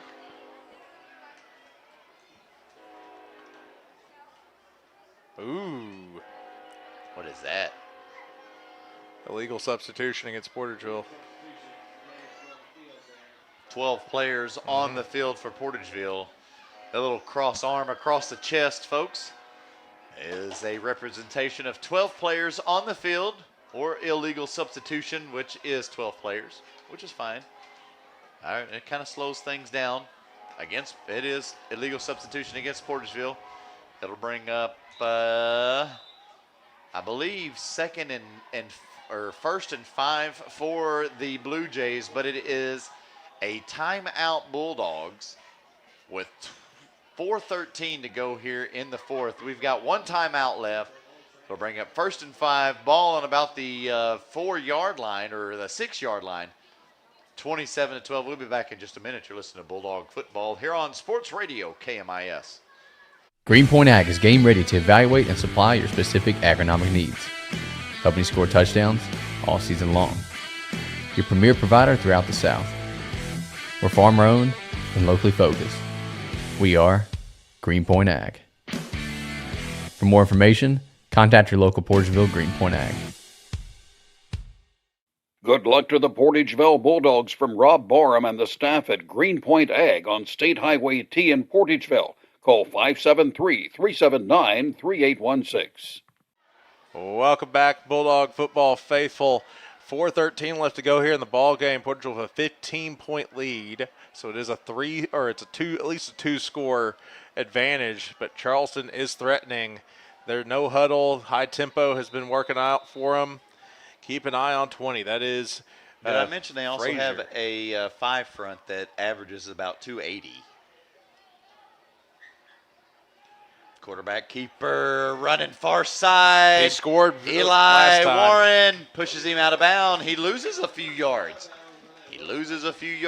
That's exactly what the Bulldogs needed, but he ran out of bounds. Stops the clock. It'll bring up second in about 7-ish, 6-ish. 4:07 to go here in the fourth. Not a horrible play call by Charleston. They scored on a similar play earlier in this half, so can't fault them for trying. They're going heavy. Oh, misdirection. Frazier, left side. Can he stretch it? Stretches it out. Dives. He got it. Touchdown, Blue Jays. I'll put it on the scoreboard there for everybody to see at home. 4:01 to go here in the fourth and final quarter. And the Blue Jays score, bringing the score closer now, 27-18. Still in favor of your Bulldogs. And the Blue Jays, I assume, would be trying to go for 2. I assume they're going to go for 2 each time. But yeah, they would have to. I mean, if they go for 2 here, they pull it within a touchdown. So, if they don't get it, they still have to score 2. I say, even though like they have shown some prowess with the onside kick, I don't think they have a PAT kicker. So they have not shown a PAT. They've gone for it every single time. Absolutely. Heavy package in for the Blue Jays. And this is a different back end for Charleston. This is not Frazier. Here you go. That is Wells. And there's going to be a penalty. It looks like it's against Charleston. It is. Absolutely. False start. Dang. Well, I mean, in defense for the Blue Jays, I'll give it to them. They did not need that. I'm about to say, just trying for this 2-point. I know it gives them a little more room to air it out, but they're not airing anything out there. I'm just trying to figure out why Frazier isn't in there. And now they're moving their quarterback back in. And there is Frazier. Okay. And that's still not Frazier. So Frazier's not in, Mr. Davidson. Yeah, that's Frazier 0. is not in. And he is stopped. He was stopped. He was stopped shy of the 2-point conversion. He was stopped on about the 5-yard line. 4:01 to go here in this fourth and final quarter. 2-point conversion is no good. 18-27 is the score. Bulldogs with the advantage. We'll be back in a minute. You're listening to Bulldog Football here on Sports Radio KMIS. The city of Portageville extends congratulations to the Portageville Bulldogs on another fine year. You represent our school and community in a very positive manner and have contributed to making this year's team one of the best ever to wear the blue and white. On behalf of the city of Portageville, Mayor Michael Cook Jr., Alderman Gary Falk, Dennis McCrate, Rob Smith, Chris Simmons, City Clerk Rachel Rather, and all city employees send their very best wishes. Good luck, Bulldogs, from the city of Portageville. Welcome back, Bulldog football fans. Score is Portageville 27, Charleston 18. We got about 4 minutes left to go here in the ball game. Portageville still has a 2-touchdown lead, a 2-score lead on the Blue Jays. I will say the Blue Jays would have to really, really dig deep here if they wanted a big stoppage, but I feel like the Bulldogs are so hungry right here, Mr. Davidson. Senior night, Hall of Fame night, they've got, man, so hungry for this first big win. We're looking for this rematch from last year with Hurricane Helene right in our face. High kick. Oh, no. Okay, we got it. Number 10 came up with it. That is Tanner Hopgood. Coming up with it for Portageville. So what happened? Yes. If you were listening on radio, you just heard us go, whoa, whoa, whoa. If you were watching, you saw. We had our up back that was signaling fair catch and our deep man that was signaling, that walked up and signaled fair catch. There was they kind of bumped into each other, which caused a muff off of both of them. So it was a 2-player muff that luckily Tanner Hopgood was able to jump on to keep the ball in Portageville Thankfully, he hands. was there. I smell clock management, Mr. Davidson. Well, we're running the pistol. That's kind of our standard formation. There's a handoff. Deuce. Here we go. Oh, almost breaking midfield where the first down would be. He's about a yard shy. A gain of about 9 on that carry. He gets out to about the 49-yard line. It'll bring up 2nd and 1 for the Bulldogs. 3:40 to go. And it'll be close to 3 minutes whenever we snap the ball next. Deuce, another good run. Ran into Frazier out there. On that two-pointer, I was just trying to figure it out because Frazier got them to the pay dirt. I'm guessing his helmet came off Who's that, Frazier? Yeah, because he was nowhere to be seen Absolutely. on that two-point conversion attempt. Absolutely not. Yeah, he was pulled off the field for something, equipment or something. I don't know. Bulldogs, quarterback Max. keeper. All right, doesn't go anywhere. He actually going to lose about a yard or so on that carry. That's all right. It'll take us under 3 minutes now. I almost wonder, Mr. Davidson, if we could get a senior up here. I doubt we'd be able to get a senior up here because What? I feel like they're going to be. Your mic is off. I doubt we'll be able to get one because I feel like they are going to probably be celebrating pretty hard down the field since I they agree. have finally I agree. got that monkey off their back. We're under 2:30 to go now here in this fourth and final quarter. 3rd and 1 from the 49. Bulldogs taking their time. They still have 12 on the play clock, 2:20 on the time. We've got time. Warren, slow snap. Fumble. Man. That is Recovered. not good. Who is it recovered by? Thankfully, Brody Warren is there on the recovery.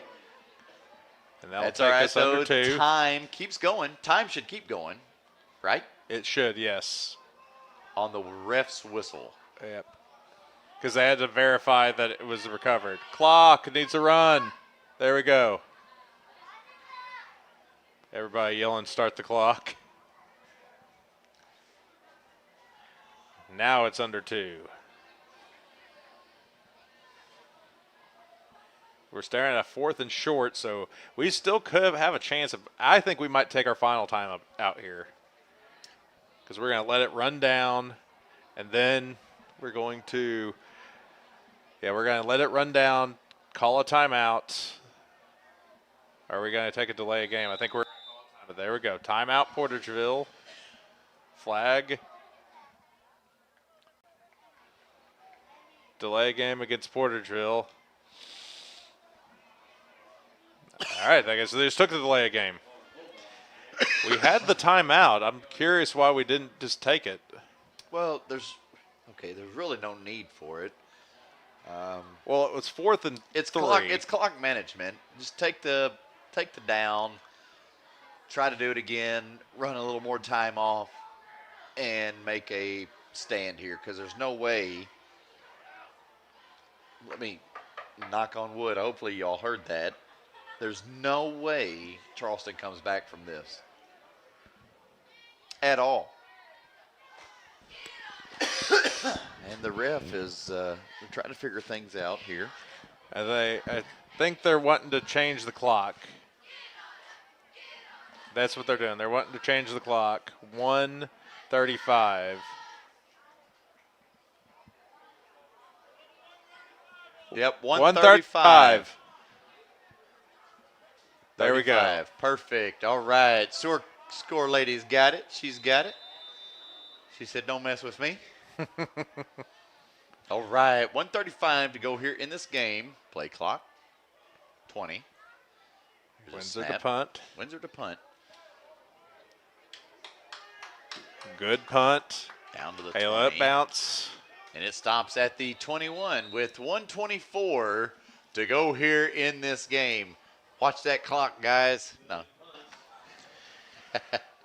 So expect another rendition of Too Fast to Charleston here. They're going to run tempo, tempo, tempo. Oh, man. Does Portageville have the gas?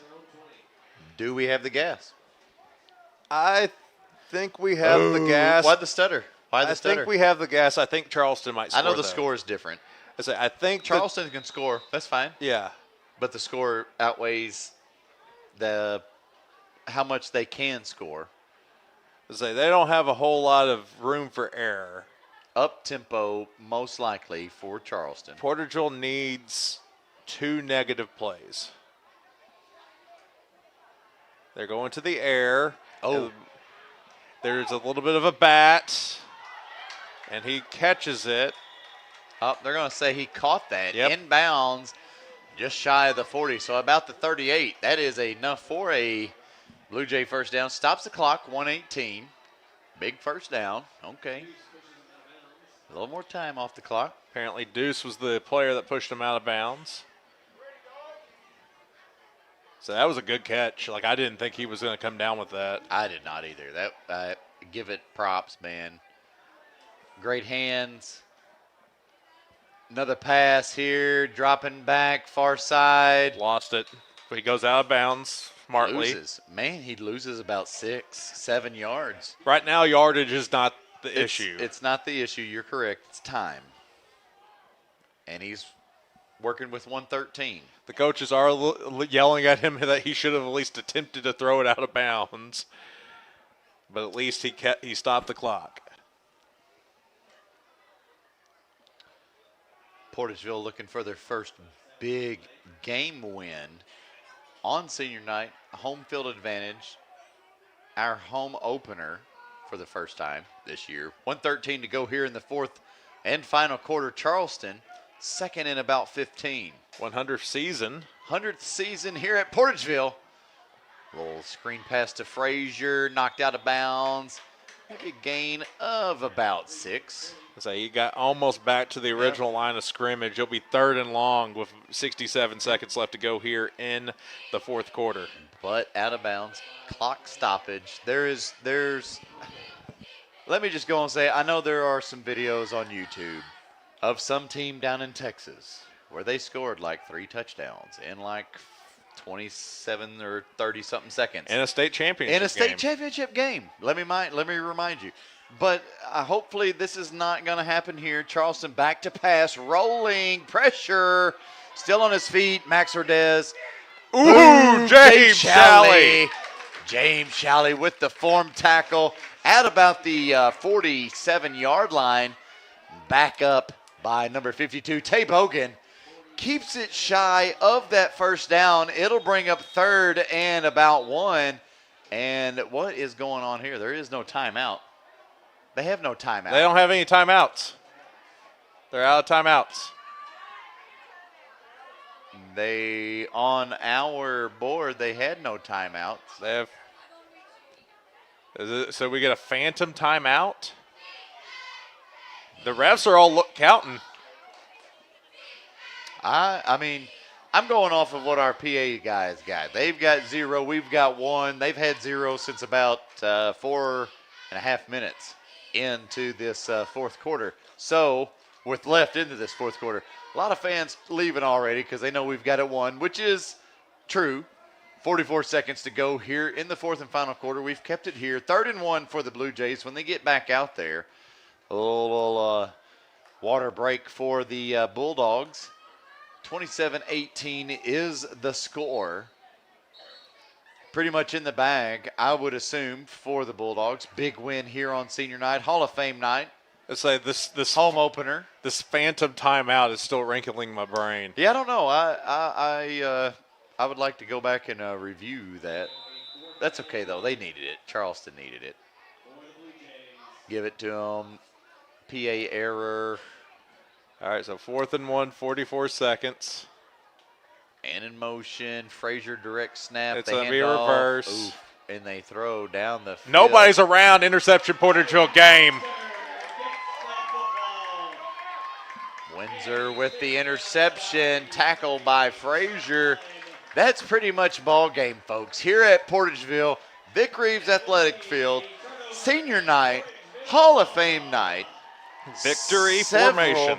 Several greats from Portageville inducted into the Hall of Fame. As Mr. Davidson brought to you at halftime, Portageville ready to celebrate. 32 seconds to go here in this ball game.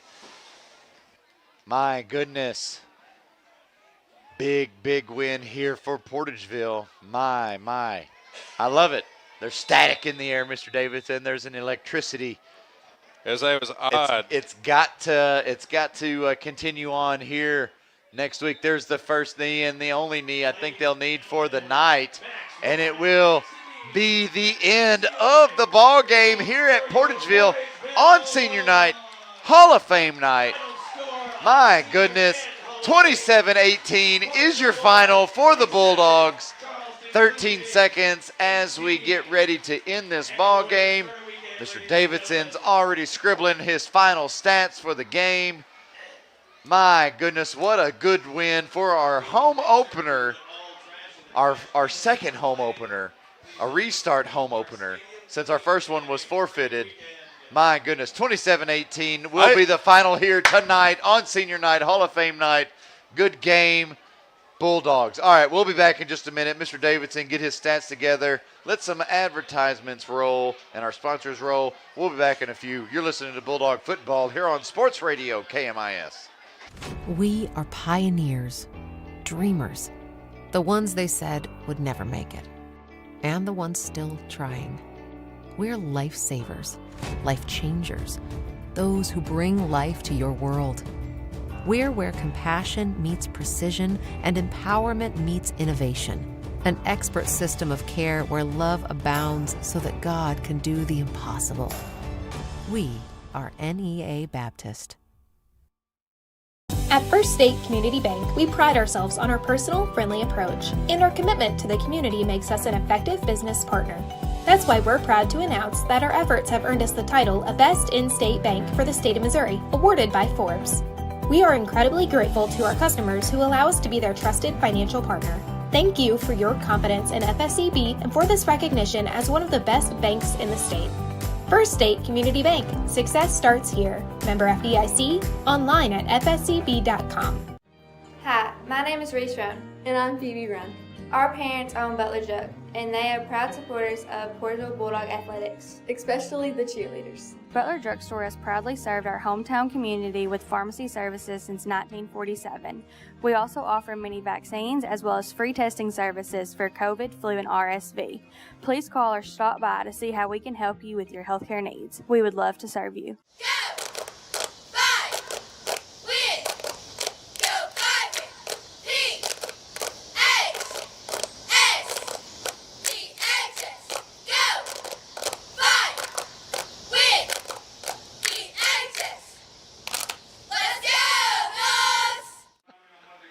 Welcome back, Bulldog football fans. Final score here at Charleston. Portageville 27. Electricity in the booth, Mr. Davidson. Portageville 27, Charleston 18. The monkey is off our backs. We finally did it. You know what's funny? We did this once, 2009, 10. Yes. 32-0. We finally beat Scott 0-32. 0-32. I'm sorry. Whoa.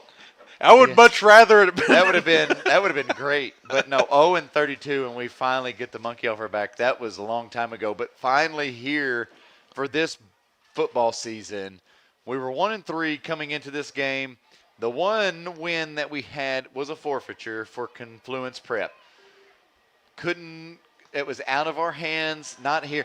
But tonight, watching on your screen, the huddle out there, the feeling on the field, victory. 27-18, the win over Charleston here on senior night. Ceremony, Hall of Fame, induction of some Portageville greats. What a great way to seal the deal here for Portageville. Mr. Davidson. So the rundown for the game for you. We started off, we opened up, we stopped Charleston on their opening drive. Then we hit Parker Babb on a 21-yard touchdown wheel route pass to give us a 6-0 lead, and we held the lead from there on out. We had a fourth down stop that kept it in Blue Jay territory early on in the second quarter. We had a great punt by Evan Windsor that was down at the 6-yard line. Charleston punt return that went 72 yards. What were you going to say? I was about to say your mic cut out just for a second. I'm sorry about that.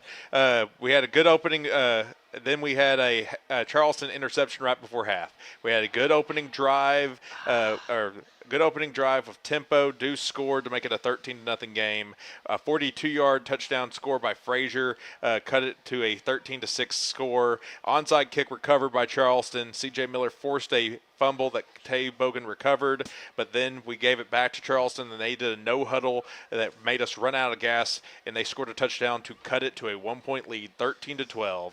2-point conversion attempt, no good. Max then does a Oscar-worthy fake that took a 32-yard touchdown to make it a 19-12 game. 2-point conversion attempt was good. That made it a 2-score game to make it a 21-12 game. Backwards pass was recovered by Portageville. Deuce scored a touchdown to make it a 27-12 game. Frazier answered with a 27 to make it 27-18, but then Evan Windsor got the INT to seal the deal at the very end. Our just general stats, number 52 for Portageville, Tay Bogan Sr. Excellent night, 5 tackles and a fumble recovery. Number 9, Evan Windsor had 4 tackles and an interception. Number 50, senior Eli Wheeler had 4 tackles and a fumble recovery. Your mic. Number 30, C.J. Miller had 4 tackles and a forced fumble. C.J. Miller. Number 8, James Shalley had 3 tackles. One of them was a nasty tackle that he took down that quarterback with. Terrence Boyd had 2 tackles. Number 53 for Portageville, that's not Tay Bogan, Maxie Ordez. He didn't have as crazy a game as he did last week. He had 1 tackle. Then you had Jack Bell with a tackle. Number 60 for Portageville, Brayton Jeffries with a tackle. 11, Parker Babb with a tackle. And 71, Adrian Alexander with 1 tackle. On offense, our leading rusher was Deuce. He got his 3rd straight game of at least 100 yards. Absolutely. 166 and a touchdown. As I said, I'm really proud of his development. He has become a different running back. He's still not necessarily the most bruising back, but he is willing to cut off of his linemen and be able to make huge gains. He has 166 yards and a touchdown. Number 7, Max Warren had 46 yards and a touchdown. Number 20, Brody Warren had 29 yards, and number 11, Parker Babb had 6. And then Parker Babb also had a touchdown reception, 2 receptions, and one of them was a 24-yard touchdown catch. Man, big win here tonight for Portageville Bulldogs. Senior night, home field advantage. We had a Hall of Fame inductee ceremony going on. It was just a great night to be a Bulldog here, celebrating a good win, 27-18 over the Blue Jays. Hey, next Friday, we have to travel again.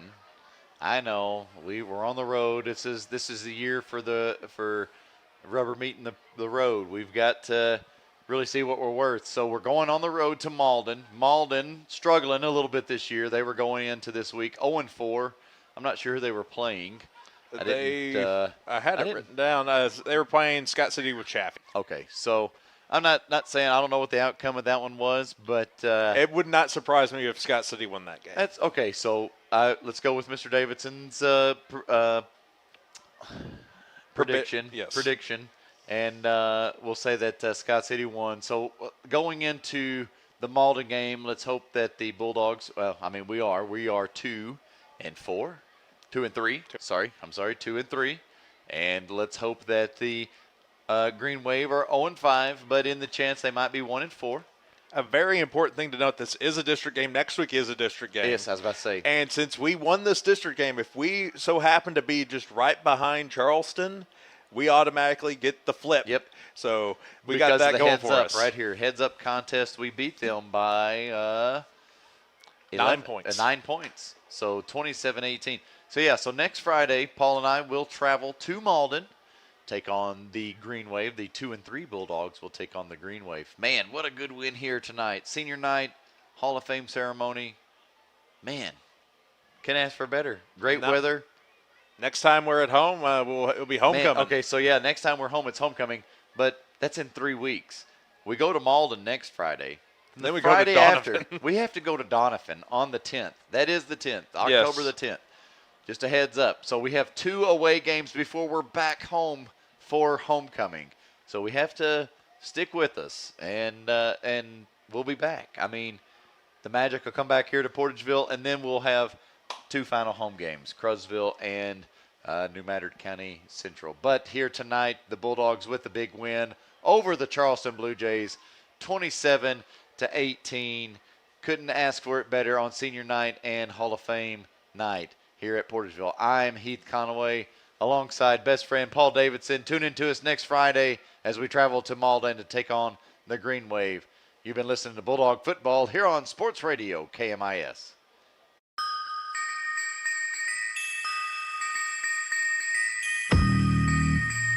This has been Portageville Bulldog Football.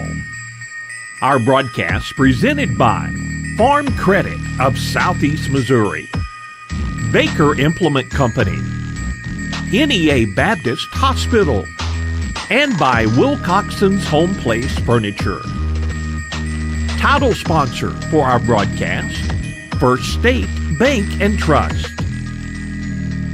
Broadcast sponsors include Ellington Insurance, the City of Portageville, Delta Auto Parts and Salvage, Portageville Schools, Butler Drug, Greenpoint Ag of Portageville, First State Community Bank, New Madrid County Assistant Prosecuting Attorney Amy Pryor, and by Lewis Roan Farms.